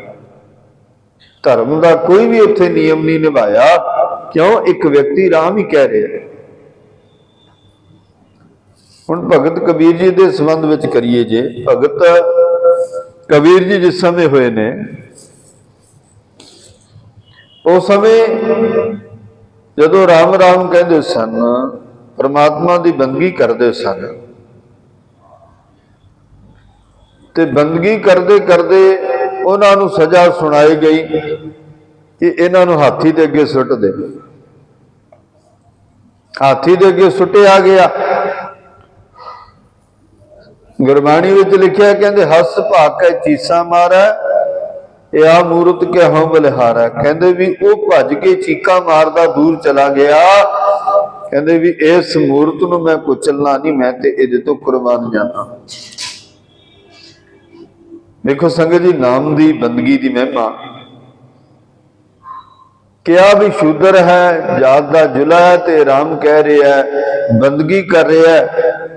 ਸਮੇਂ ਦੇ ਹਾਕਮਾਂ ਕੋਲ ਸ਼ਿਕਾਇਤਾਂ ਕੀਤੀਆਂ ਤੇ ਉਹਨਾਂ ਨੇ ਹਾਥੀ ਦੇ ਅੱਗੇ ਸੁੱਟ ਦਿੱਤਾ ਕਬੀਰ ਜੀ ਨੂੰ। ਪਰ ਕਬੀਰ ਦੀ ਬੰਦਗੀ, ਕਬੀਰ ਦਾ ਨਾਮ ਸਿਮਰਨ, ਇੰਨਾ ਕੁ ਉਹਨਾਂ ਦੇ ਅੰਦਰ ਸਿਮਰਨ ਚੱਲਦਾ ਸੀ, ਬੰਦਗੀ ਚੱਲਦੀ ਸੀ ਕਿ ਪਰਮਾਤਮਾ ਨੇ ਆਪ ਆ ਕੇ ਉਹਨਾਂ ਦੀ ਰੱਖਿਆ ਕੀਤੀ, ਆਪ ਆ ਕੇ ਉਹਨਾਂ ਦੀ ਹਿਫਾਜ਼ਤ ਕੀਤੀ। ਇਹਨਾਂ ਭਗਤ ਰਵਿਦਾਸ ਜੀ ਵੀ ਨੇ ਸਨ। ਸਮੇਂ ਦਾ ਰਾਜਾ ਰਾਣਾ ਸਾਂਭਾ, ਉਹਦੀ ਪਤਨੀ ਰਾਣੀ ਝਾਲਾਬਾਈ, ਜਿਨ੍ਹਾਂ ਨੇ ਰਵਿਦਾਸ ਨੂੰ ਗੁਰੂ ਧਾਰਨ ਕਰ ਲਿਆ। ਗੁਰੂ ਧਾਰਨ ਕਰਨ ਤੋਂ ਬਾਅਦ ਉਹਨਾਂ ਨੇ ਆਪਣੇ ਘਰੇ ਬ੍ਰਹਮ ਭੋਜ ਰੱਖਿਆ। ਉਸ ਬ੍ਰਹਮ ਭੋਜ ਦੇ ਵਿੱਚ ਕਾਂਸ਼ੀ ਬਨਾਰਸ ਤੋਂ ਸਾਰੇ ਸ੍ਰੇਸ਼ਟ ਬ੍ਰਾਹਮਣਾਂ ਨੂੰ ਸੱਦਿਆ। ਬ੍ਰਾਹਮਣਾਂ ਨੂੰ ਸੱਦਣ ਦੇ ਨਾਲ ਰਵਿਦਾਸ ਜੀ ਨੂੰ ਵੀ ਉਹਨਾਂ ਨੇ ਸੱਦਾ ਦੇ ਦਿੱਤਾ ਕਿ ਤੁਸੀਂ ਸਾਡੇ ਗੁਰੂ ਹੋ, ਤੇ ਜੇ ਸਾਡਾ ਗੁਰੂ ਹੀ ਸਾਡੇ ਇਸ ਬ੍ਰਹਮ ਭੋਜ ਦੇ ਵਿੱਚ ਨਾ ਪਹੁੰਚਿਆ ਤੇ ਫਿਰ ਸਾਡਾ ਜਿਹੜਾ ਕੀਤਾ ਹੋਇਆ ਇਹ ਬ੍ਰਹਮ ਭੋਜ ਹੈ, ਪ੍ਰਵਾਨ ਨਹੀਂ ਚੜ੍ਹਨਾ। ਸੋ ਕਹਿੰਦੇ ਤੁਸੀਂ ਆਓ। ਮਿਹਨਤੀ ਮੰਨ ਲਈ, ਚਲੇ ਗਏ। ਉਸ ਬ੍ਰਹਮ ਭੋਜ ਦੇ ਵਿੱਚ ਉਹ ਸ੍ਰੇਸ਼ਟ ਬ੍ਰਾਹਮਣ ਬਿਠਾਏ ਸਨ ਪੰਗਤਾਂ ਦੇ ਵਿੱਚ। ਉਹ ਰਵਿਦਾਸ ਨੂੰ ਵੇਖ ਕੇ ਨਾ ਇੱਕਦਮ ਰੌਲਾ ਪਾਉਣ ਲੱਗ ਪਏ ਕਿ ਇਹ ਰਵਿਦਾਸ ਸਾਡੇ ਨਾਲ ਨਹੀਂ ਬਹਿ ਸਕਦਾ, ਇਹ ਤੇ ਸ਼ੂਦਰ ਹੈ, ਇਹ ਤੇ ਜਾਤ ਦਾ ਚਮਾਰ ਹੈ, ਸ਼ੂਦਰ ਹੈ, ਇਹ ਸਾਡੇ ਨਾਲ ਨਹੀਂ ਬਹਿ ਸਕਦਾ। ਜੇ ਇਹ ਸਾਡੇ ਨਾਲ ਬੈਠਿਆ ਤੇ ਫਿਰ ਅਸੀਂ ਨਹੀਂ ਭੋਜਨ ਛਕਣਾ। ਅਸੀਂ ਸ੍ਰੇਸ਼ਟ ਬ੍ਰਾਹਮਣ ਆ, ਇੰਨਾ ਜਪ ਤਪ ਇੰਨੀ ਸਾਧਨਾ ਕਰਦੇ ਆ, ਇੰਨਾ ਕੁਝ ਕਰਕੇ ਬ੍ਰਾਹਮਣ ਦੀ ਪਦਵੀ ਤੇ ਪਹੁੰਚੇ ਆ। ਵੇਖੋ ਸੰਗਤ ਜੀ, ਫਰਕ ਕੀ ਹੈ। ਜਿਹੜਾ ਕੋਈ ਬੰਦਗੀ ਕਰਨ ਵਾਲਾ ਹੈ, ਨਾਮ ਜਪਣ ਵਾਲਾ ਹੈ, ਜਾਂ ਆਪਣੇ ਆਪ ਨੂੰ ਸ੍ਰੇਸ਼ਟ ਕਹਾਉਂਦਾ, ਉਹਦੀ ਸ੍ਰੇਸ਼ਟਤਾ ਕਿਤੇ ਨਹੀਂ ਜਾਣੀ। ਪਰ ਉਹਨਾਂ ਦੇ ਧਰਮ, ਅਕੀਦੇ ਜਾਂ ਨਿਯਮ ਹੀ ਕੁਝ ਇਸ ਤਰ੍ਹਾਂ ਦੇ ਬਣਾਏ ਨੇ ਵੀ ਸ਼ੂਦਰਾਂ ਨੂੰ ਉਹ ਧਿਕਾਰਿਓ ਕਹਿੰਦੇ ਨੇ। ਉਹਨਾਂ ਨਾਲ ਕੋਈ ਉਹਨਾਂ ਨੇ ਸੰਬੰਧ ਨਹੀਂ ਰੱਖਣਾ, ਉਹਨਾਂ ਦਾ ਪਰਛਾਵਾਂ ਤੱਕ ਵੀ ਉਹਨਾਂ ਤੇ ਨਹੀਂ ਪੈਣਾ ਚਾਹੀਦਾ। ਉਹਨਾਂ ਦਾ ਸਾਰਾ ਬਿਲਕੁਲ ਕਹਿ ਲਓ ਵੀ ਜਿਹੜਾ ਉਹਨਾਂ ਦਾ ਕਾਰ ਵਿਹਾਰ ਹੈ ਬਿਲਕੁਲ ਵੱਖਰਾ ਹੈ, ਬ੍ਰਾਹਮਣਾਂ ਦਾ ਵੱਖਰਾ ਹੈ। ਉਹ ਨੇੜੇ ਵੀ ਨਹੀਂ ਸੀ ਆਉਣ ਦਿੰਦੇ। ਹੁਣ ਰਾਜੇ ਨੇ ਤੇ ਗੁਰੂ ਬਣਾ ਲਿਆ। ਜਦੋਂ ਗੁਰੂ ਬਣਾ ਕੇ ਉਹ ਆਏ, ਭੋਜਨ ਛਕਣ ਲੱਗੇ, ਉਹ ਸਾਰੇ ਬ੍ਰਾਹਮਣ ਰੌਲਾ ਪਾਉਣ ਲੱਗੇ ਵੀ ਇਹ ਸਾਡੇ ਨਾਲ ਬੈਠ ਕੇ ਭੋਜਨ ਨਹੀਂ ਛਕ ਸਕਦੇ। ਜਦੋਂ ਝਗੜਾ ਬਖੇੜਾ ਵਧਣ ਲੱਗਿਆ ਤੇ ਰਵਿਦਾਸ ਜੀ ਵਿੱਚੋਂ ਉੱਠੇ, ਰਾਜੇ ਨੂੰ ਆਖਿਆ ਕੋਈ ਗੱਲ ਨਹੀਂ, ਕਹਿੰਦੇ ਵੀ ਇਹ ਬ੍ਰਾਹਮਣ ਨੇ, ਸ੍ਰੇਸ਼ਟ ਨੇ, ਇਹ ਪੂਜਾ ਵਿਧੀਆਂ ਕਰਦੇ ਨੇ, ਤੁਸੀਂ ਪਹਿਲਾਂ ਇਹਨਾਂ ਨੂੰ ਛਕਾ ਲਓ, ਮੈਂ ਬਾਅਦ ਵਿੱਚ ਛਕ ਲਵਾਂ। ਸਪਸ਼ਟ ਕਹਿ ਦਿੱਤਾ ਵੀ ਨਹੀਂ, ਮੈਂ ਇਹਨਾਂ ਨਾਲ ਨਹੀਂ ਛਕਦਾ, ਇਹਨਾਂ ਨੂੰ ਪਹਿਲਾਂ ਛਕਾਓ, ਮੈਂ ਬਾਅਦ ਛਕ ਲਵਾਂਗਾ। ਜਿਹੜਾ ਬੰਦਗੀ ਕਰਨ ਵਾਲਾ ਉਹ ਕਹਿੰਦਾ ਵੀ ਜਿਵੇਂ ਵੀ ਹੋ ਸਕੇ ਮਸਲੇ ਨੂੰ ਹੱਲ ਕਰ ਦਿਓ, ਕੋਈ ਝਗੜਾ ਵਿਖੜਾ ਕੋਈ ਰੌਲਾ ਨਾ ਪਵੇ, ਕਿਸੇ ਤਰ੍ਹਾਂ ਦਾ ਕੋਈ ਜਿਹੜੀ ਚੱਲ ਰਹੀ ਵਿਧੀ ਹੈ ਉਹਦੇ ਵਿੱਚ ਕੋਈ ਵਿਘਨ ਨਾ ਪਵੇ। ਹੁਣ ਉਹ ਇੰਨੇ ਜਾਣੇ ਸਨ, ਰਵਿਦਾਸ ਕੱਲਾ ਸੀ, ਕਹਿੰਦੇ ਚਲੋ ਮੈਂ ਕੱਲਾ ਬਹਿ ਜਾਣਾ ਇੱਕ ਪਾਸੇ, ਤੁਸੀਂ ਇਹਨਾਂ ਨੂੰ ਛਕਾ ਦਿਓ, ਜਦੋਂ ਇਹ ਚਲੇ ਜਾਣਗੇ ਫਿਰ ਮੈਂ ਬਾਅਦ ਛਕਾਂ। ਹੁਣ ਆਪਣੇ ਕਮਰੇ ਵਿੱਚ ਗਏ ਜਿੱਥੇ ਉਹਨਾਂ ਨੂੰ ਬਿਠਾਇਆ ਸੀ, ਉੱਥੇ ਜਾ ਕੇ ਪ੍ਰਮਾਤਮਾ ਦੀ ਬੰਦਗੀ ਕੀਤੀ, ਪ੍ਰਮਾਤਮਾ ਦੀ ਆਰਾਧਨਾ ਕੀਤੀ, ਨੇਤਰ ਬੰਦ ਕਰਕੇ ਰੱਬ ਨਾਲ ਸੁਰਤੀ ਜੋੜੀ ਤੇ ਕਿਹਾ, ਐ ਪ੍ਰਮਾਤਮਾ ਮੈਂ ਤੇ ਤੇਰੀ ਬੰਦਗੀ ਕਰ ਰਿਹਾ ਸੀ, ਮੈਂ ਕਦੇ ਕਿਸੇ ਨੂੰ ਕੁਝ ਨਹੀਂ ਕਿਹਾ, ਕਿਸੇ ਦਾ ਦਿਲ ਨਹੀਂ ਦੁਖਾਇਆ, ਦਇਆ ਵੀ ਹੈ ਅੰਦਰ, ਭਗਤੀ ਵੀ ਅੰਦਰ, ਅੰਦਰ ਦਇਆ ਵੀ ਹੈ, ਅੰਦਰ ਭਗਤੀ ਵੀ ਹੈ, ਅੰਦਰ ਸਤ ਵੀ ਹੈ। ਹੁਣ ਉਹ ਜਿਹੜੇ ਲੋਕ ਨੇ ਉਹ ਇੱਕ ਆਪਣੇ ਆਪ ਨੂੰ ਕਹਾਉਂਦੇ ਤਾਂ ਬ੍ਰਾਹਮਣ ਨੇ, ਸ੍ਰੇਸ਼ਟ ਕਹਾਉਂਦੇ ਨੇ, ਪਰ ਇੱਕ ਵਿਅਕਤੀ ਦੇ ਵਿੱਚ ਉਹਨਾਂ ਨੇ ਸਿਰਫ ਇਸ ਗੱਲ ਕਰਕੇ ਔਗਣ ਵੇਖਿਆ ਕਿ ਉਹ ਨੀਵੇਂ ਘਰ ਵਿੱਚ ਪੈਦਾ ਹੋਇਆ, ਸ਼ੂਦਰਾਂ ਦੇ ਘਰ ਵਿੱਚ ਪੈਦਾ ਹੋਇਆ, ਇਸ ਕਰਕੇ ਉਹ ਸ਼ੂਦਰ ਹੈ। ਉਹ ਲੋਕ ਇਹ ਕਿਉਂ ਨਹੀਂ ਜਾਣਦੇ ਕਿ ਉਹ ਬੰਦਗੀ ਕਰਕੇ ਸ੍ਰੇਸ਼ਟ ਵੀ ਹੋ ਸਕਦਾ ਹੈ, ਉਹ ਨਾਮ ਜਪ ਕੇ ਉੱਤਮ ਵੀ ਹੋ ਸਕਦਾ, ਉਹ ਨਾਮ ਜਪ ਕੇ ਪਰਮਾਤਮਾ ਦੀ ਬੰਦਗੀ ਕਰਕੇ ਉਹ ਆਪਣੇ ਉਸ ਸ਼ੂਦਰ ਗੁਣੇ ਦੇ ਕਲੰਕ ਨੂੰ ਧੋ ਵੀ ਸਕਦਾ ਹੈ। ਪਰ ਇਹ ਲਗਾਇਆ ਕੇਵਲ ਤੁਹਾਡਾ ਹੀ ਹੋਇਆ ਹੈ, ਉਹਨਾਂ ਦੀ ਨਜ਼ਰ ਵਿੱਚ ਕੋਈ ਕਿਸੇ ਤਰ੍ਹਾਂ ਦਾ ਭਿੰਨ ਭੇਦ ਨਹੀਂ ਹੈ। ਇਹ ਤਾਂ ਉਸ ਰਾਜੇ ਨੇ ਬੇਨਤੀ ਕੀਤੀ ਸੀ ਕਿ ਮੇਰੇ ਘਰੇ ਆ ਕੇ ਬ੍ਰਹਮ ਕੋ ਛਕੋ, ਉਹ ਤਾਂ ਆਏ, ਉਹ ਤੇ ਇਹਨਾਂ ਮਸਲਿਆਂ ਤੋਂ ਬੜੇ ਨਿਰਲੇਪ ਰਹਿੰਦੇ ਸਨ। ਉਹਨਾਂ ਨੇ ਰਾਜੇ ਨੂੰ ਆਖਿਆ ਵੀ ਸੀ, ਕਹਿੰਦੇ ਵੀ ਇਹਨਾਂ ਨੇ ਮੈਨੂੰ ਨਹੀਂ ਪ੍ਰਵਾਨ ਕਰਨਾ, ਇਹਨਾਂ ਨੇ ਉਸੇ ਸਮੇਂ ਰੌਲਾ ਪਾਉਣ ਲੱਗ ਜਾਣਾ ਜਦੋਂ ਮੈਂ ਇਹਨਾਂ ਦੇ ਕੋਲ ਜਾ ਕੇ ਬੈਠਿਆ। ਇਹ ਰਵਿਦਾਸ ਗੱਲ ਕਹਿ ਰਿਹਾ ਸੀ। ਹੁਣ ਪਰਮਾਤਮਾ ਦੀ ਬੰਦਗੀ ਵਿੱਚ ਉਹ ਲੀਨ, ਤੇ ਉੱਥੇ ਵੀ ਇਹੀ ਗੱਲ ਕਹੀ, ਕਹਿੰਦੇ ਪ੍ਰਮਾਤਮਾ ਤੇਰੀ ਬੰਦਗੀ ਕਰਨ ਵਾਲਾ ਇੰਨਾ ਨੀਵਾਂ ਹੋ ਜਾਂਦਾ ਵੀ ਕਿਸੇ ਨਾਲ ਬੈਠ ਕੇ ਭੋਜਨ ਨਹੀਂ ਛਕ ਸਕਦਾ, ਕਿਰਪਾ ਕਰੋ ਅੱਜ ਉਹਨਾਂ ਨੂੰ ਜਣਾਓ, ਅੱਜ ਉਹਨਾਂ ਦੇ ਹਿਰਦੇ ਵਿੱਚ ਖਾਨੇ ਵਿੱਚ ਇਹ ਗੱਲ ਜ਼ਰੂਰ ਪਾਓ ਆ ਕੇ ਇੱਥੇ ਕਿ ਬੰਦਗੀ ਕਰਨ ਵਾਲਾ ਹੀ ਸ੍ਰੇਸ਼ਟ ਹੁੰਦਾ ਹੈ। ਤੁਸੀਂ ਜਿਹੜੇ ਮਾਸ ਚੰਮ ਵੇਖ ਵੇਖ ਕੇ ਸ਼ੂਦਰ ਕਹਿੰਦੇ ਹੋ, ਨਕਾਰਦੇ ਰਹਿੰਦੇ ਹੋ ਲੋਕਾਂ ਨੂੰ, ਤੁਹਾਡੀ ਬੰਦਗੀ ਨਹੀਂ ਸ੍ਰੇਸ਼ਟ, ਬੰਦਗੀ ਤੇ ਉਹਨਾਂ ਦੀ ਸ੍ਰੇਸ਼ਟ ਹੈ ਜਿਹੜਾ ਦਿਲੋਂ ਕਰਦਾ। ਹੁਣ ਉੱਥੇ ਬ੍ਰਹਮ ਭੋਜ ਛਕਣ ਵਾਲੇ ਬ੍ਰਾਹਮਣ ਬੈਠੇ ਸਨ। ਹੁਣ ਜਦੋਂ ਉਹ ਆਪਣੇ ਪਤਲਾਂ ਦੇ ਥਾਲੀ ਦੇ ਵਿੱਚ ਹੱਥ ਪਾਉਂਦੇ ਨੇ ਭੋਜਨ ਛਕਣ ਵਾਸਤੇ, ਸਾਹਮਣੇ ਉਹਨਾਂ ਦੇ ਰਵਿਦਾਸ ਬੈਠਾ, ਉਹ ਵੀ ਭੋਜਨ ਛਕਦਾ। ਕਈਆਂ ਨੇ ਇਸ ਗੱਲ ਨੂੰ ਗਿਲਾਨ ਮੰਨਿਆ, ਕਈਆਂ ਨੇ ਉੱਚੀ ਉੱਚੀ ਰੌਲਾ ਪਾ ਕੇ ਸਾਰਿਆਂ ਨੂੰ ਦੱਸ ਦਿੱਤਾ। ਹਰ ਕੋਈ ਕਵੇ ਮੇਰੇ ਨਾਲ ਰਵਿਦਾਸ ਬੈਠਾ, ਹਰ ਕੋਈ ਕਵੇ ਰਵਿਦਾਸ ਮੇਰੇ ਨਾਲ ਬੈਠਾ। ਹੁਣ ਉਹ ਜਿਹੜਾ ਰਾਜਾ ਸੀ ਉਹ ਕਹਿੰਦਾ ਵੀ ਰਵਿਦਾਸ ਆਪਣੇ ਕਮਰੇ ਵਿੱਚ ਬੈਠਾ, ਅਸੀਂ ਤੈਨੂੰ ਇੱਕ ਪਾਸੇ ਬਿਠਾ ਦਿੱਤਾ, ਉਹ ਨਹੀਂ ਆਇਆ ਇੱਥੇ। ਜਦੋਂ ਇੱਕ ਵਾਰੀ ਉਹ ਚਲੇ ਗਏ ਦੁਬਾਰਾ ਨਹੀਂ ਆਏ। ਹੁਣ ਕੋਈ ਨਾ ਵਿੱਚ ਸਾਰੇ ਇੱਕੋ ਜੈਸੇ ਨਹੀਂ ਹੁੰਦੇ, ਵਿੱਚੋਂ ਕੁਝ ਸਿਆਣੇ ਪੁਰਸ਼ ਵੀ ਸਨ ਜਿਹੜੇ ਚਲੋ ਮੰਨ ਲਓ ਵੀ ਕੋਈ ਏਕਾ ਦੁੱਕਾ ਵਿੱਚੋਂ ਨਾ ਬੰਦਗੀ ਕਰਨ ਵਾਲੇ ਵੀ ਹੁੰਦੇ ਨੇ, ਸੱਚੀ ਸੁੱਚੀ ਬੰਦਗੀ ਕਰਨ ਵਾਲੇ ਜਿਹੜੇ ਦੂਜਿਆਂ ਤੋਂ ਗਿਲਾਨ ਨਹੀਂ ਕਰਦੇ। ਉਹਨਾਂ ਨੇ ਫਿਰ ਸਾਰਿਆਂ ਨੂੰ ਸਮਝਾਇਆ, ਕਹਿੰਦੇ ਵੀ ਜਿਹੜਾ ਰਵਿਦਾਸ ਹੈ ਨਾ ਸੱਚਾ ਭਗਤ, ਉਹਦੇ ਅੰਦਰ ਸੱਚੀ ਬੰਦਗੀ ਹੈ, ਅਸੀਂ ਤੇ ਨਾਂ ਦੇ ਹਾਂ। ਕਬੀਰ ਬੰਦਗੀ ਕਰਦਾ ਸੀ, ਲੋਕਾਂ ਨੇ ਸ਼ੂਦਰ ਕਹਿ ਕੇ ਦੁਰਕਾਰਿਆ, ਰਾਜੇ ਕੋਲ ਸ਼ਿਕਾਇਤਾਂ ਕੀਤੀਆਂ, ਹਾਥੀ ਦੇ ਅੱਗੇ ਸੁੱਟ ਦਿੱਤਾ ਵੀ ਇਹਨੂੰ ਮਾਰ ਦਿਓ। ਹਾਥੀ ਨੇ ਕੁਚਲਿਆ ਨਹੀਂ, ਉਹ ਜੰਜੀਰਾਂ ਦੇ ਨਾਲ ਬੰਨ ਕੇ पानी में सुट दिता भी डुब के ही मर जे। कहते मृगशाला पर बैठे कबीर, जंजीर बांध कर खरे कबीर, मृगशाला पर बैठे कबीर। उस समय जंजीरां खुल गईयां ते मृगशाला ते बैठे पानी दे उत्ते बिल्कुल स्पष्ट हो नजर आए, क्योंकि सच्ची सुच्ची बंदगी सी। भगत रविदास जी नाल भी इदां होया। रविदास ने बेनती की परमात्मा दे कोल, परमात्मा ने कला वरताई कि हर एक ब्राह्मण दे नाल एक रविदास बिठा के रख दिता। जदों रौला पिया इस गल दा, सारे कहण रविदास अपने कमरे विच बैठा, इत्थे तुहाडे नाल नहीं बैठा। कहंदे सियाणे ब्राह्मणां ने गल सोची, कहंदे भी रविदास सच्चा भगत है, असीं ते नां दईआं ब्राह्मण। फिर उन्होंने बुलाया रविदास नूं, अपने नाल बैठ के भोजन छकाया, उन्हां दी भगती नूं उन्होंने कहा भी तुसीं श्रेष्ठ ते सच्चे भगत हो, चंगे भगत। यही कुछ नामदेव जी नाल होया। नामदेव जी मंदिर विच गए, उन्होंने मंदिर दे विचों उठा के कहता भी निकल जाओ बाहर। नामदेव जी पिछले पासे गए मंदिर दे, परमात्मा नूं याद कीता, सच्चे मनो कहंदे हस्त खेल तेरे देहरी आया, भगत करत नामा पकड़ उठाया। ऐ परमात्मा, ऐ अकाल पुरख, मैं ते बंदगी करने वास्ते तेरे दर ते आया सी। उन्होंने ये कह के उठा दिता भी शिवा शूदर अजा। कहंदे भगत ही करदा, नामा उठा दिता, बाहर कड़ दिता तेरी मंदिर चों।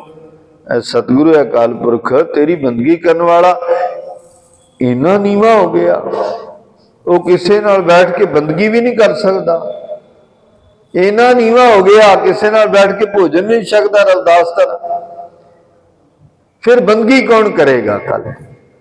नीवे लोग तो फिर परमात्मा तेरे नेड़े कदी नहीं आउणगे। जे आउणा भी चाहणगे ते ये श्रेष्ठ ब्राह्मण आण भी नहीं देणगे। कृपा करो।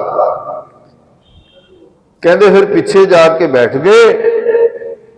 ज्यों जो नामा हर गुण उचरै, भगत जना को देहुरा फिरै। जिवें जिवें पिछे बैठ के बंदगी करते ने, तिवें तिवें मंदिर दा मुख जेड़ा ना पिछे बैठे नामदेव जी वल हो गया कि लै तू, उन्होंने तेन उठा दिता, पर परमात्मा दा मुख तेरे वल ही है। ज्यों ज्यों नामा हर गुण उचरै, भगत जना को देरा फिरै। फिर उन्होंने मन्निया भी हाँ नामदेव भी सच्चा भगत है, असीं ते नामदेही हां। हुण एक राम सारी सृष्टि विच रमिया होया, हर कोई शूद्र भी होगा नाम लै सकता है। हुण एक राम ने एक शूद्र का सिर इस करके वड़ दिता सी कि एक ब्राह्मण ने आके आख्या सी भी शूद्र पहाड़ ते बैठा बंदगी कर रहा, राम राम कह रहा। उन्हें बिना सोचे बिना विचारे जाके उदा गल वड़ दिता सी। संगत जी, रमे हुए राम नूं हर कोई जप सकता है। कोई जात पात, कोई वर्ण वंड, कोई भेद, कोई फर्क नहीं है, बिल्कुल कोई फर्क नहीं है। जे फर्क करेगा कोई तो फिर वो राम दा पुजारी नहीं है, राम दा मनण वाला नहीं है। ते धन गुरु नानक साहब महाराज जी ने कहा सी, पंडित हरदयाल ने जनेऊ पाओ। गुरु साहब जी ने इनकार नहीं किया जनेऊ पाउण तो, पर कहा कि दया संतोख जत और सत दा जे बटिया होया जनेऊ तेरे कोल है ते ओ मैनू दे।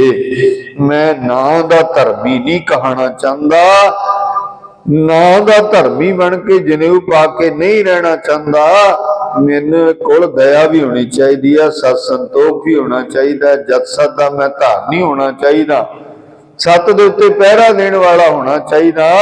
जे ये गुण मेरे कोल हन ते मैनू जनेऊ पा के किसी नूं दसण दी लोड़ नहीं, मैं ते आपे ही धर्मी हां। ब्राह्मण जनेऊ पाएगा, मंदिरां विच पूजा करेगा, सारियां नूं घंटियां टल बजा बजा के दसेगा, ओए जप तप करन बंदगी करन दा समा हो गया, आके करो। पर उहदा आपदा मन उत्थे नहीं हुंदा। संगत जी, उत्ते जात पात वर्ण वंड दे चक्कर विच उलझिया होया है।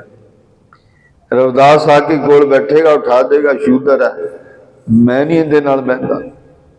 नामदेव आएगा मंदिर दे विच, उहनूं उठा दिता जाएगा। भगत कबीर जी वर्गे श्रेष्ठ भगत ਭਗਤੀ ਕਰਨਗੇ ਤੇ ਉਹਨਾਂ ਨੂੰ ਹਾਥੀਆਂ ਦੇ ਅੱਗੇ ਸੁੱਟ ਦਿੱਤਾ ਜਾਏਗਾ। ਇਹ ਤੇ ਹੁਣ ਭਗਤੀ ਦੀ ਹੋਈ ਸੰਗਤ ਦੀ ਵਿਸ਼ੇਸ਼ਤਾ ਹੈ ਕਿ ਉਹ ਭਗਤ ਹਾਥੀ ਨੇ ਨਹੀਂ ਮਾਰੇ, ਉਹ ਭਗਤ ਜੋ ਉੱਠ ਕੇ ਚਲੇ ਗਏ ਸਨ, ਪਰਮਾਤਮਾ ਨੇ ਆਪ ਉੱਥੇ ਆ ਕੇ ਭਗਤੀ ਨੂੰ ਸਿਰਮੌਰਤਾ ਦਿੱਤੀ। ਕੱਲੇ ਕੱਲੇ ਨਾਲ ਰਵਿਦਾਸ ਨੂੰ ਬਿਠਾਇਆ, ਨਾਮਦੇਵ ਜੀ ਨੂੰ ਉਠਾਇਆ। ਜਦੋਂ ਸ਼ੂਦਰ ਕਹਿ ਕੇ ਉਹ ਤੇ ਪਿੱਛੇ ਜਾ ਕੇ ਬੰਦਗੀ ਕਰਨ ਲੱਗੇ, ਪਰਮਾਤਮਾ ਨੇ ਕਿਰਪਾ ਕਰਕੇ ਡੇਰੇ ਦਾ ਮੁਖੀ ਨਾਮਦੇਵ ਜੀ ਵੱਲ ਕਰ ਦਿੱਤਾ। ਸੱਚੀ ਭਗਤੀ ਨੂੰ ਕਹਿੰਦੇ, ਇਹ ਸਤ ਸੰਤੋਖ ਤੇ ਪਹਿਰਾ ਦੇਣ ਵਾਲੀ ਗੱਲ ਹੈ। ਇਹਨੂੰ ਕਹਿੰਦੇ ਨੇ ਦਇਆ ਪਰਮਾਤਮਾ ਦੀ ਹਿਰਦੇ ਵਿੱਚ ਹੋਵੇ ਤੇ ਰੱਬ ਵੀ ਤੁਹਾਡੇ ਚਰਨਾਂ ਤੇ ਆ ਜਾਂਦਾ ਹੈ। ਕਹਿਤ ਕਬੀਰ ਕਬੀਰ ਪਾਛੇ ਲਾਗੋ ਹਰ ਫਿਰੈ, ਕਹਿਤ ਕਬੀਰ ਕਬੀਰ ਕਹਿੰਦੇ ਪਿੱਛੇ ਲੱਗਿਆ ਹਰੀ ਫਿਰਦਾ। ਕਬੀਰ ਕਬੀਰ ਕਹਿੰਦਾ ਕਬੀਰ ਰਾਮ ਰਾਮ ਕਹਿੰਦਾ ਰਮੇ ਹੋਏ ਰਾਮ ਨੂੰ। ਜੋ ਦੁਨਿਆਵੀ ਰਾਮ ਹੈ ਉਹ ਰਾਮ ਨਹੀਂ ਕਹਿੰਦਾ ਕਬੀਰ, ਕਬੀਰ ਰਮਿਆ ਹੋਇਆ ਰਾਮ ਕਹਿੰਦਾ। ਤੇ ਉਹਦੇ ਪਿੱਛੇ ਸੰਗਤ ਜੀ ਫਿਰ ਸਾਰਾ ਸੰਸਾਰ ਲੱਗਦਾ। ਕਬੀਰ ਦੇ ਪਿੱਛੇ ਪਰਮਾਤਮਾ ਆਪ ਹੀ ਲੱਗਦਾ। ਕਬੀਰ ਕਬੀਰ ਕਹਿੰਦਾ ਕਿਉਂਕਿ ਬੰਦਗੀ ਦੇ ਵਿੱਚ ਇੰਨੀ ਸ਼ਕਤੀ ਹੈ। ਉਹਨਾਂ ਨੇ ਸਾਰਿਆਂ ਵਿੱਚ ਰਮੇ ਹੋਏ ਰਾਮ ਨੂੰ ਵੇਖਿਆ। ਸੋ ਇਸ ਕਰਕੇ ਕਹਿੰਦੇ ਰਾਮ ਕਹਿਣ ਮੈਂ ਭੇਦ ਹੈ ਤਾਂ ਮੈਂ ਇੱਕ ਵਿਚਾਰ। ਪਰਮਾਤਮਾ ਦਾ ਨਾਮ ਕਹਿਣ ਵਿੱਚ ਸੰਗਤ ਜੀ ਇੱਕ ਭੇਦ ਹੈ। ਇਹ ਵਿਚਾਰ ਕੀ ਹੈ? ਸੋਈ ਰਾਮ ਸਭੇ ਕਹੇ ਸੋਈ ਕੌਤਕ ਹਾਰ।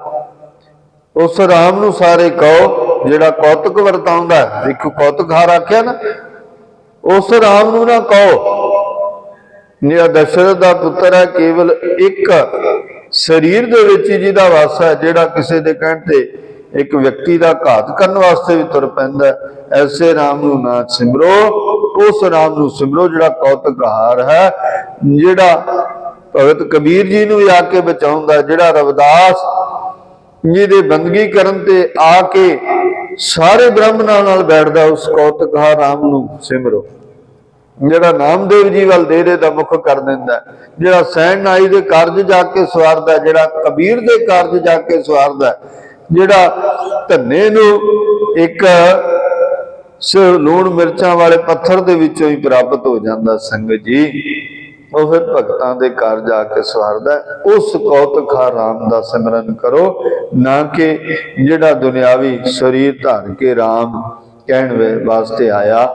ਹੁਣ ਇੱਥੇ ਗੁਰੂ ਨਾਨਕ ਸਾਹਿਬ ਮਹਾਰਾਜ ਜਿਹੜੇ ਨੇ ਉਹ ਬ੍ਰਾਹਮਣ ਨੂੰ ਕਹਿ ਰਹੇ ਨੇ ਕਿ ਨਾਮ ਦਾ ਧਰਮ ਨਹੀਂ ਮੈਂ ਅਪਣਾਉਣਾ, ਪਰਮਾਤਮਾ ਦੀ ਬੰਦਗੀ ਵਾਲਾ, ਪਰਮਾਤਮਾ ਦੇ ਸਿਮਰਨ ਵਾਲਾ ਧਰਮ ਦਿਲੋਂ ਅਪਣਾਉਣਾ ਹੈ ਤੇ ਉਹੀ ਧਰਮ ਅੱਗੇ ਸਾਰਿਆਂ ਨੂੰ ਮੈਂ ਦ੍ਰਿੜ ਕਰਵਾਉਣਾ ਹੈ। ਸੰਗਤ ਜੀ ਧੰਨ ਗੁਰੂ ਨਾਨਕ ਸਾਹਿਬ ਮਹਾਰਾਜ ਨੇ ਨਿਰਮਲ ਪੰਥ ਚਲਾਇਆ। ਉਸ ਨਿਰਮਲ ਪੰਥ ਦੀ ਨੀਂਹ ਰੱਖੀ ਹੈ ਤੇ ਉਸ ਨਿਰਮਲ ਪੰਥ ਨੂੰ ਅੱਜ ਸਾਰਾ ਵਿਸ਼ਵ, ਸਾਰਾ ਸੰਸਾਰ ਯਾਦ ਕਰਦਾ। ਉਹਨਾਂ ਦੇ ਵਿੱਚ ਸੱਚੀ ਸੁੱਚੀ ਦਇਆ, ਸਿੱਖ ਧਰਮ ਵਾਲਿਆਂ ਦੇ ਵਿੱਚ ਦਇਆ ਹੈ। ਦਇਆ ਦੇ ਗੁਣ ਸਤਿਗੁਰਾਂ ਨੇ ਭਰੇ ਨੇ। ਉਹ ਜਗ ਸਤ ਦੇ ਪ੍ਰਤੀਕ ਨੇ। ਉਹ ਬਹੁ ਬੇਟੀਆਂ ਦੀ, ਇਸਤਰੀਆਂ ਦੀ ਰੱਖਿਆ ਕਰਦੇ ਰਹੇ ਨੇ। ਲੋਕ ਕਹਿੰਦੇ ਸਨ 12 ਵੱਜ ਗਏ, 12 ਵਜਣਾ ਸਿੱਖਾਂ ਦਾ ਮਜ਼ਾਕ ਬਣਾਇਆ। ਸੰਗਤ ਜੀ 12 ਵਜਣਾ ਸਿੱਖਾਂ ਦਾ ਮਜ਼ਾਕ ਨਹੀਂ ਹੈ। 12 ਵਜੇ ਉੱਠ ਕੇ ਜਿਹੜੇ ਮਿਸਲਾਂ ਦੇ ਸਰਦਾਰ ਸਨ, ਉਹ ਅਹਿਮਦ ਸ਼ਾਹ ਅਬਦਾਲੀ ਦੇ ਡੇਰੇ ਉੱਤੇ ਹਮਲਾ ਕਰਕੇ ਉਹਦੇ ਚੁੰਗਲ ਦੇ ਵਿੱਚੋਂ ਹਿੰਦੁਸਤਾਨ ਦੀਆਂ ਬਹੁ ਬੇਟੀਆਂ ਜਿਹੜੀਆਂ ਉਹ ਹਿੰਦੁਸਤਾਨ ਦੇ ਵਿੱਚੋਂ ਲੁੱਟ ਕੇ ਲੈ ਜਾਂਦਾ ਸੀ, ਜਿਹਨੂੰ ਬਾਅਦ ਵਿੱਚ ਸੰਗਤ ਜੀ ਕਾਬਲ ਕੰਧਾਰ ਦੇ ਵਿੱਚ ਇੱਕ ਇੱਕ ਟਕੇ ਦੀ ਕੀਮਤ ਤੇ ਵੇਚ ਦਿੰਦਾ ਸੀ। ਉਹ ਮਿਸਲਾਂ ਦੇ ਸਰਦਾਰ ਰਾਤ ਨੂੰ 12 ਵਜੇ ਜਦੋਂ ਅਚੇਤ ਸੁੱਤੇ ਹੁੰਦੇ ਸਨ, ਆਪ ਸੁਚੇਤ ਹੋ ਕੇ ਉੱਠ ਕੇ ਉਹਨਾਂ ਤੇ ਹਮਲਾ ਕਰਦੇ ਸਨ। ਬਹੁ ਬੇਟੀਆਂ ਨੂੰ ਉਹਨਾਂ ਦੇ ਚੰਗਲ ਵਿੱਚੋਂ ਛੁਡਾਉਂਦੇ ਸਨ ਤੇ ਘਰ ਘਰ ਪਹੁੰਚਾਉਂਦੇ ਸਨ।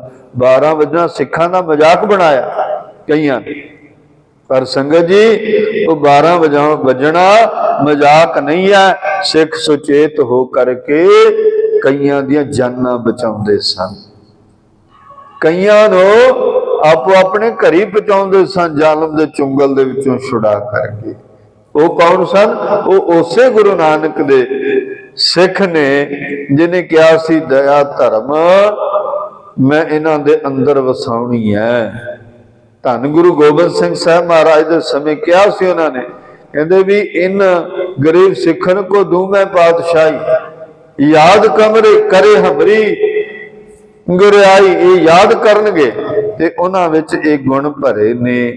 ਅੱਜ ਜਿੱਥੇ ਵੀ ਸੰਗਤ ਦੀ ਲੋੜ ਹੁੰਦੀ ਹੈ ਉੱਥੇ ਕੇਵਲ ਸਿੱਖ ਧਰਮ ਵਾਲੇ ਹੀ ਪਹੁੰਚਦੇ ਨੇ, ਗੁਰੂ ਨਾਨਕ ਦੇ ਅਨੁਯਾਈ ਪਹੁੰਚਦੇ ਨੇ। ਉਹ ਗੁਰੂ ਨਾਨਕ ਜੀ ਨੇ ਕਿਹਾ ਸੀ ਕਿ ਦਇਆ ਧਰਮ ਤੇ ਸੰਤੋਖ ਦਾ ਜਨੇਊ ਜੇ ਹੈ ਤੇ ਮੇਰੇ ਪਾ ਦੇ। ਮੈਂ ਤੇ ਇਹ ਜਨੇਊ ਪਾਉਣਾ ਚਾਹਨਾ, ਦਇਆ ਵਾਲਾ, ਧਰਮ ਵਾਲਾ, ਸਤ ਸੰਤੋਖ ਵਾਲਾ, ਜੱਟ ਵਾਲਾ, ਜਿਹੜਾ ਲੋਕਾਂ ਦੀ ਹਿਫਾਜ਼ਤ ਕਰੇ, ਲੋੜ ਪੈਣ ਤੇ ਉਹਨਾਂ ਦੀ ਮਦਦ ਕਰੇ, ਉਹਨਾਂ ਵਾਸਤੇ ਲੰਗਰ ਚਲਾਵੇ, ਭਲੇ ਕਰਮ ਕਰੇ।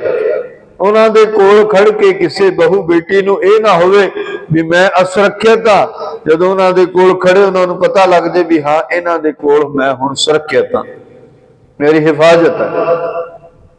ਸੋ ਇਹ ਧਰਮ ਦਾ ਸਿਧਾਂਤ ਗੁਰੂ ਨਾਨਕ ਸਾਹਿਬ ਮਹਾਰਾਜ ਜੀ ਨੇ ਬਖਸ਼ਿਆ ਹੈ। ਇਨਕਾਰ ਕਿਸੇ ਗੱਲ ਤੋਂ ਨਹੀਂ ਕੀਤਾ, ਪਰ ਗੁਣ ਸੱਚੇ ਸੁੱਚੇ ਭਰੇ ਨੇ। ਸੱਚੇ ਗੁਣ ਭਰ ਕੇ ਕਿਹਾ ਸੀ, ਕਹਿੰਦੇ ਵੀ ਪਰਮਾਤਮਾ ਇੱਕ ਪਰ ਵਿਆਪਕ ਹੈ ਸਾਰਿਆਂ ਦੇ ਵਿੱਚ। ਉਸ ਵਿਆਪਕ ਰਮੇ ਹੋਏ ਰਾਮ ਨੂੰ ਪਹਿਚਾਣੋ ਤੇ ਉਹਦੀ ਸੱਚੀ ਸੁੱਚੀ ਬੰਦਗੀ ਕਰੋ। ਆਓ ਅਗਲੇ ਸ਼ਲੋਕਾਂ ਦੀ ਸਰਵਣ ਕਰੀਏ। ਕਬੀਰ ਜਾਂ ਕਰ ਸਾਧਨਾ ਸੇਵੀ ਹਰ ਕੀ ਸੇਵਾ ਨਾਏ। ਕਹਿੰਦੇ ਜਿਸ ਘਰ ਵਿੱਚ ਕਦੇ ਕਿਸੇ ਸਾਧੂ ਸੰਤ ਦੀ ਸੇਵਾ ਨਾ ਹੋਈ ਹੋਵੇ, ਕਦੇ ਹਰੀ ਪਰਮਾਤਮਾ ਦੀ ਬੰਦਗੀ ਨਾ ਹੋਈ ਹੋਵੇ, ਤੇ ਘਰ ਮਰੜ ਸਾਰ ਕੇ ਭੂਤ ਵਸੈ ਤਨ ਮਾਏ। ਕਹਿੰਦੇ ਉਸ ਘਰ ਨੂੰ ਇੱਕ ਮਾਂ ਭਿਆਨ ਘਰ ਸਮਝੋ ਤੇ ਉਹ ਸਮਝੋ ਵੀ ਉੱਥੇ ਲੋਕ ਨਹੀਂ ਵਸਦੇ। ਕਬੀਰ ਜੀ ਦੇ ਬਚਨ ਬਿਲਕੁਲ ਸਪਸ਼ਟ ਸਿੱਧੇ, ਕਹਿੰਦੇ ਵੀ ਉੱਥੇ ਲੋਕ ਨਹੀਂ ਵਸਦੇ, ਇਉਂ ਸਮਝੋ ਵੀ ਉੱਥੇ ਭੂਤ ਹੀ ਵਸਦੇ। ਕਹਿੰਦੇ ਵੀ ਕਦੀ ਨਾ ਕਦੀ ਜ਼ਰੂਰ ਮਨੁੱਖਾ ਪਰਮਾਤਮਾ ਤੈਨੂੰ ਸੋਝੀ ਬਖਸ਼ੀ ਹੈ, ਗੁਰੂ ਵਾਲਾ ਤੂੰ ਬਣਿਆ ਹੈ, ਕਦੀ ਨਾ ਕਦੀ ਤੇ ਕੋਈ ਸੇਵਾ ਕਰ ਲਿਆ, ਕਦੀ ਤੇ ਸਤਿਗੁਰਾਂ ਦੇ ਚਰਨ ਆਪਣੇ ਘਰੇ ਪਵਾ ਲਿਆ ਕਰ, ਉਹ ਘਰ ਤੇਰਾ ਬੈਕੁੰਠ ਬਣ ਜਾਏਗਾ। ਘਰ ਘਰ ਅੰਦਰ ਧਰਮਸਾਲ ਹੋਵੇ, ਕੀਰਤਨ ਸਦਾ ਵਸਵਾ। ਕਦੀ ਤੇ ਸਤਿਗੁਰਾਂ ਦੀ ਕਿਰਪਾ ਦਾ ਪਾਤਰ ਬਣ, ਕਦੀ ਤੇ ਕਰ। ਕਹਿੰਦੇ ਵੀ ਸਾਧ ਦੀ ਸੇਵਾ ਜਾਂ ਕਿਸੇ ਵੀ ਭਜਨ ਬੰਦਗੀ ਤੋਂ ਬਿਨਾ ਉਹ ਘਰ ਜਿਹੜਾ ਇੱਕ ਜੰਗਲ ਦੇ ਵਾਂਗ ਹੈ ਤੇ ਉਸ ਵਿੱਚ ਰਹਿਣ ਵਾਲੇ ਜਿੰਨੇ ਵੀ ਉਹ ਕਹਿੰਦੇ ਭੂਤ ਸਮਾਨ ਨੇ। ਬਿਲਕੁਲ ਸਪਸ਼ਟ ਗੁਰਬਾਣੀ ਵਿੱਚ ਸਿੱਧੀ ਸ਼ਬਦਾਵਲੀ ਵਿੱਚ ਕਿਹਾ। ਕਹਿੰਦੇ ਕਦੀ ਸੇਵਾ ਕਰ ਲਿਆ ਕਰ, ਕਦੀ ਸਤਿਗੁਰਾਂ ਦੇ ਚਰਨ ਪਵਾ ਲਿਆ ਕਰ, ਸੰਗਤ ਦੇ ਚਰਨ ਘਰੇ ਪਵਾ ਲਿਆ ਕਰ।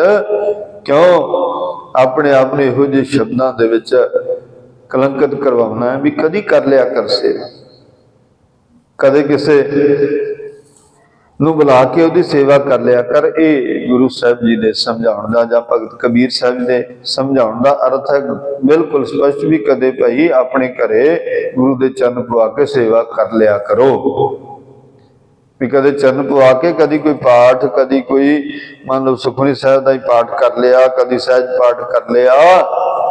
ਕਹਿੰਦੇ ਵੀ ਕਿਉਂ ਆਪਣੇ ਘਰ ਨੂੰ ਭੂਤ ਸਮਾਨ, ਆਪਣੇ ਘਰ ਨੂੰ ਜੰਗਲ ਸਮਾਨ, ਮਾਂ ਉਦਿਆਨ ਸਮਾਨ, ਔਰ ਆਪਣੇ ਆਪ ਨੂੰ ਕਿਉਂ ਭੂਤ ਸਮਾਨ ਕਹਾਉਣਾ ਹੈ।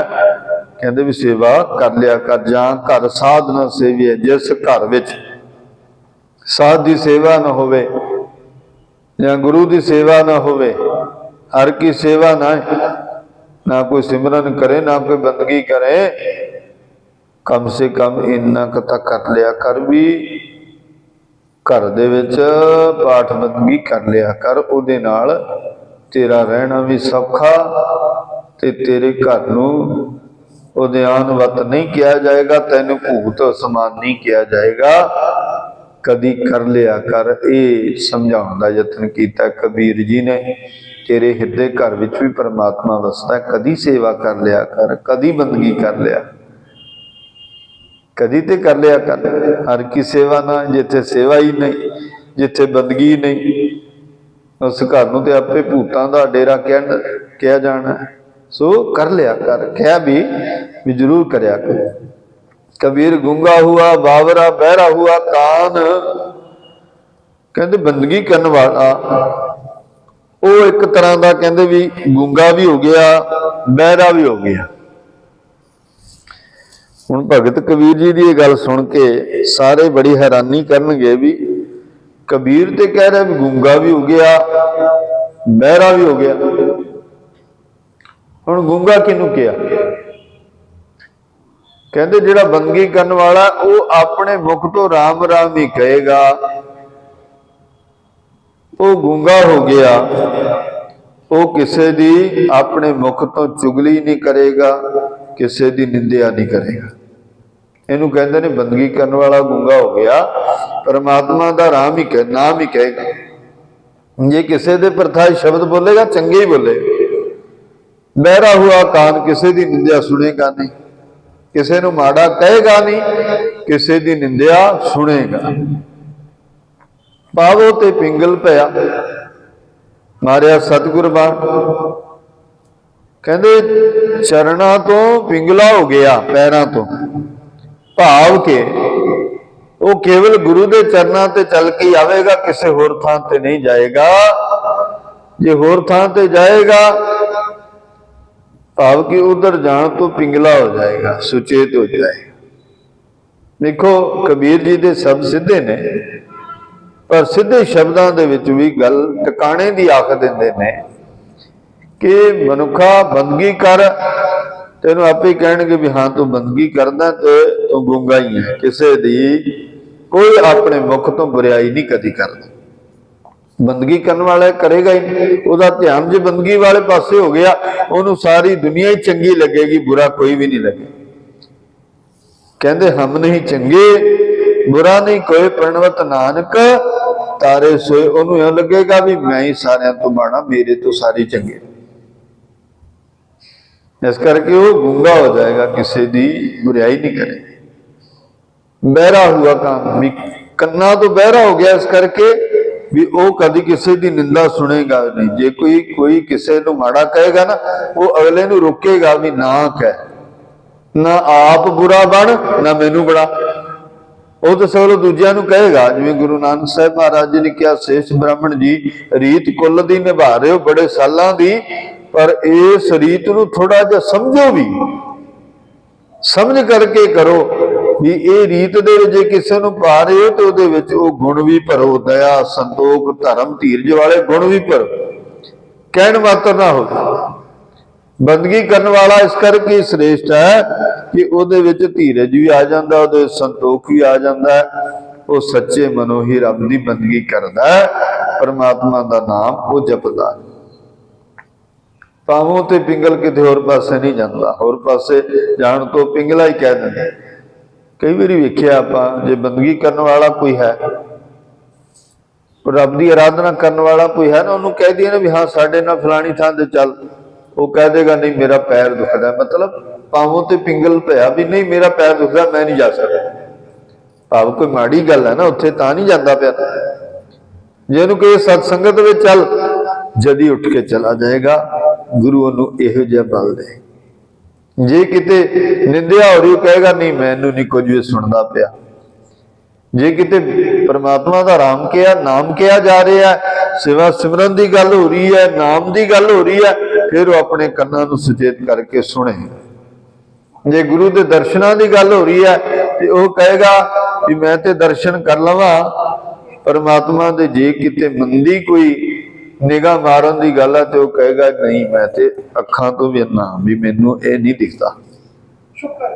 ਕੰਨਾਂ ਤੋਂ ਬਹਿਰੇ ਹੋਣ ਦੀ ਗੱਲ ਹੈ, ਵੀ ਜਿੱਥੇ ਸੁਣਨ ਦੀ ਗੱਲ ਹੈ ਪਰਮਾਤਮਾ ਦੇ ਨਾਮ ਦੇ ਸੁਣਨ ਦੀ, ਉੱਥੇ ਕਹੇਗਾ ਕਿ ਹਾਂ ਮੈਂ ਕੰਨਾਂ ਤੋਂ ਠੀਕ ਹਾਂ। ਜਿੱਥੇ ਨਿੰਦਿਆ ਹੋਏਗੀ ਉਹ ਕਹੇਗਾ ਮੈਂ ਨਹੀਂ ਕੁਝ ਵੀ ਸੁਣਿਆ। ਸੋ ਇਹ ਗੱਲ ਹੈ, ਇਹ ਕਬੀਰ ਸਾਹਿਬ ਜੀ ਨੇ ਸਮਝਾਉਣਾ ਕੀਤਾ। ਕਬੀਰ ਸਤਿਗੁਰ ਸੂਰਮੇ ਬਾਇਆ ਬਾਂਝੋ ਏਕ, ਲਾਗਤ ਹੀ ਗਿਰ ਪਰਿਆ ਪਰਾ ਕਰੀ ਜੇ ਸ਼ੇਖ। ਸਤਿਗੁਰੂ ਸੂਰਮੇ ਨੇ ਸ਼ਬਦਾਂ ਦੇ ਬਾਣ ਮਾਰੇ, ਉਹ ਸ਼ਬਦਾਂ ਦੇ ਬਾਣ ਨੇ ਹਿਰਦੇ ਨੂੰ ਵਿੰਨ ਕੇ ਰੱਖ ਦਿੱਤਾ। ਹਿਰਦਾ ਵਿੰਨਿਆ ਗਿਆ, ਏਕ ਸਮਾਨਾ ਏਕ, ਉਹ ਇੱਕ ਮਿਕ ਹੋ ਕਰਕੇ ਪਰਮਾਤਮਾ ਦੀ ਬੰਦਗੀ ਕਰਨ ਲੱਗ ਗਿਆ। ਅੰਦਰੋਂ ਬਾਹਰੋਂ ਇੱਕ ਹੋ ਗਿਆ, ਇੱਕ ਨਾਲ ਜੁੜ ਗਿਆ। ਸੰਗਤ ਜੀ ਲਾਗਤ ਹੀ ਭੁੰਗਰ ਭਰਿਆ, ਔਗੁਣਾ ਦੇ ਸਾਰੇ ਉਹਦੇ ਜਿਹੜੇ ਅੰਬਾਰ ਬਣੇ ਸਨ ਡਿੱਗ ਗਏ। कलेजे विच छेक पिया, गल समझ आई कि मेरे वास्ते बंदगी करनी ही भली है, नाम जपना ही भला है। ये श्लोक राही समझाया कि सतगुरु ते शब्दां दे बाण मारदा, जिहड़े समझदे ने वो अपना रस्ता बदल लैंदे ने, जिहड़े समझदे ने वो गुरु वाले पासे तुर पैंदे ने, ते जिहड़े समझदे ही नहीं, कदी किसी दी गल सुणदे ही नहीं, उन्हां जिन्ना मर्जी आखी जाओ उन्हां ते कोई असर नहीं हुंदा। सो पत्थर नूं जे पानी विच रखीए, थोड़ी देर बाद उहनूं बाहर कढ दईए, वो जिन्नी देर जल विच रहिंदा उन्नी देर तक गिला, बाहर कढ दईए फिर सुक्का हो जांदा। तो सतगुरां दे बाण छेक करदे ने, छेक उन्हां दे हुंदा जिहड़ा गुरु दी गल नूं सुण करके उहदे ते अमल करदा। कबीर निर्मल बूंद आकाश की पर गई भूम बेकार, एक निर्मल बूंद आकाश तो डिगी धरती दे विच समा गई, बिन संगत माने ही होए गई पड़छार। कहते बिना भली संगत तो वो निर्मल बूंद जिहड़ी आकाश तो डिगी वो ते भट्ठ विच पई ते वो बिल्कुल राख हो गई, अगन दा रूप हो गई। ये सतसंगत दा ये समा, ये निर्मल बूंद है आकाश विचों डिगी, जो सानू समझा रही है भी लाहा लै, इस नाम रूपी अमृत दा तू लाहा लै, जिहड़ी गल कही जा रही उहनूं सुन, सुन के उहदे उत्ते अमल कर। इत्थे आए कुछ ना सुनिया, कुछ ना विचारिया, कुछ ना पढ़िया, फिर चले गए, जां इत्थे आई नहीं, परमात्मा दी अमृत वेले दी निर्मल बूंद ये समा ते खुंझा दिता। बिन संगत यो मानी होई गई पड़चार, भाव कि जिन्ने उ तेरे श्वास बिल्कुल भट्ठी विच पै के सुआह होण दे समान हो गए। वो तेरा जीवन दा समा जिहड़ा बंदगी तो बिना बतीतिया, वो इउं जिवें भट्ठी विच पै के सुआह हो गया, राख हो गया, व्यर्थ हो गया। सो कहंदे व्यर्थ ना गो, अपने समय नूं जरूर परमात्मा दी बंदगी करो। कबीर निर्मल बूंद आकाश की लीनी भूमि लाए, हुण आकाश तो निर्मल बूंद डिगी भूमि विच मिल गई, अनक सियाने पच गए ना निर्वारी जाए। वो निर्मल बूंद आकाश तो डिगी जां मींह पिया ते उहने खेतां विच वत करदी सियाणा किसान उठिया, उहने सुहागे दे नाल उस निर्मल बूंद नूं सांभ लिया, उस वत नूं सांभ लिया ते उहदे विच बीज बीज दिता तां जो ये बीज पुंगर सके।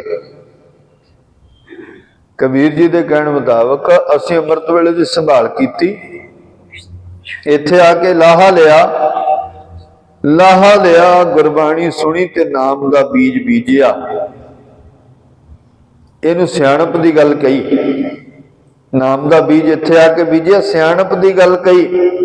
ना निर्वारी जाए, अपना श्वास गुरु दे लेखे विच लाया, असफल नहीं कीता, निर्वार नहीं कीता, खत्म नहीं कीता।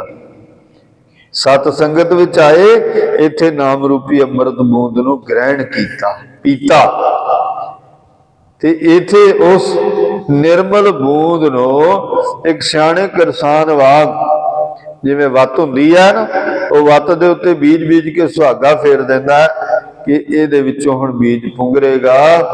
असीं इह सत संगत दी वत नाम वेले अमृत बूंद जो डिग्गी साडे तन और मन दे विच, ਉਹਦੇ ਵਿੱਚੋਂ फिर नाम का बीज पुंगरिया जिहड़ा साडे लई लाभकारी होया, फायदेमंद है। अगले श्लोक विच कबीर हज काव्य हो जाए था, आगे मिलिया खुदाए। कहते हज करने वास्ते काबे गया, उत्थे मैनू खुदाए मिल गया। साहिब मुझसे लड़ परिया तुझे किन फरमाई गए। कहते भी गौवां दी बलि देंदे हो ते अपने आप नूं इत्थे आके हज करके सच्चे सुच्चे बन जाते हो। जीव घात करने वाला सच्चा सुच्चा कित्थों हो गया। ਉਹਦੀ ਕਾਬੇ ਦੀ ਹਜਰਤ ਕਦੇ ਵੀ ਪ੍ਰਵਾਨ नहीं होएगी ਜਿਹੜਾ ਕਹੇਗਾ मैं इन्हां जीवां दा घात करदे उन्हां नूं हलाल कर दे। कहते प्रवान ਉਹੀ चढ़दा ਜਿਹੜਾ अंदरों बाहरों इकमिक होवे, जीव हत्या नूं वर्जित करे और सच्ची सुच्ची बंदगी करे। कबीर हज काबे हो गया 31 बार। कबीर कितनी बारी कबीर हज करने वास्ते काबे चला गया। साईं मुझसे क्या खता, मुखों ना बोले पीर। ऐ साईं मेरे विच की खता होई, तू मेरे नाल बोलदा नहीं, सलाह मशवरा नहीं करदा, गल नहीं करदा मेरे नाल। कबीर समझाते हुए कह रहे ने कि परमात्मा कह रहा तू लोगों को जुड़ाने वास्ते कहंदा मैं हज काबे गया, हज कीती जाके, पर दिलों नहीं करदा। इस करके परमात्मा ने अज भी कोई भी काम कर दिलों कर। कबीर जी जो मारे जोर कर कहते है जो हलाल, कई जीवां दा घात करना हलाल। हुण इस नूं कहना है दफ्तर दई जब काढ़ होएगा कौन हवाल। जदों परमात्मा की दरगाह में इहदा लेखा मंगया जाना, उदों फिर तू शर्मिंदा होएगा, बहुत पछतावेगा। कबीर जोर किया जुल्म है ले जवाब खुदाए, जो जोर नाल काम कीते वो एक तरह दे जुल्म समान हैं, इहदा लेखा जोखा सब मंगया जाना है। इस करके समझो, समझ के कोई भी कार्य करो। दफ्तर लेखा निकसा मार मुंह खाए, मुंह ते फिर मारा पैणगियां। सो इस गल नूं कबीर कहंदे जरूर समझना कर।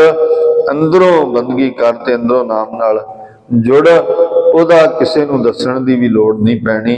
परमात्मा आपे तेरे उत्ते किरपा करेगा।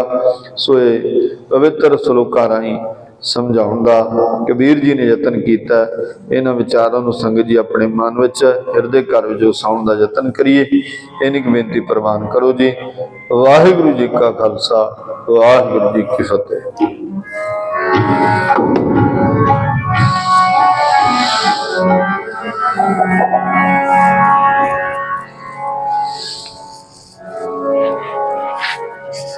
आओ जी विराज।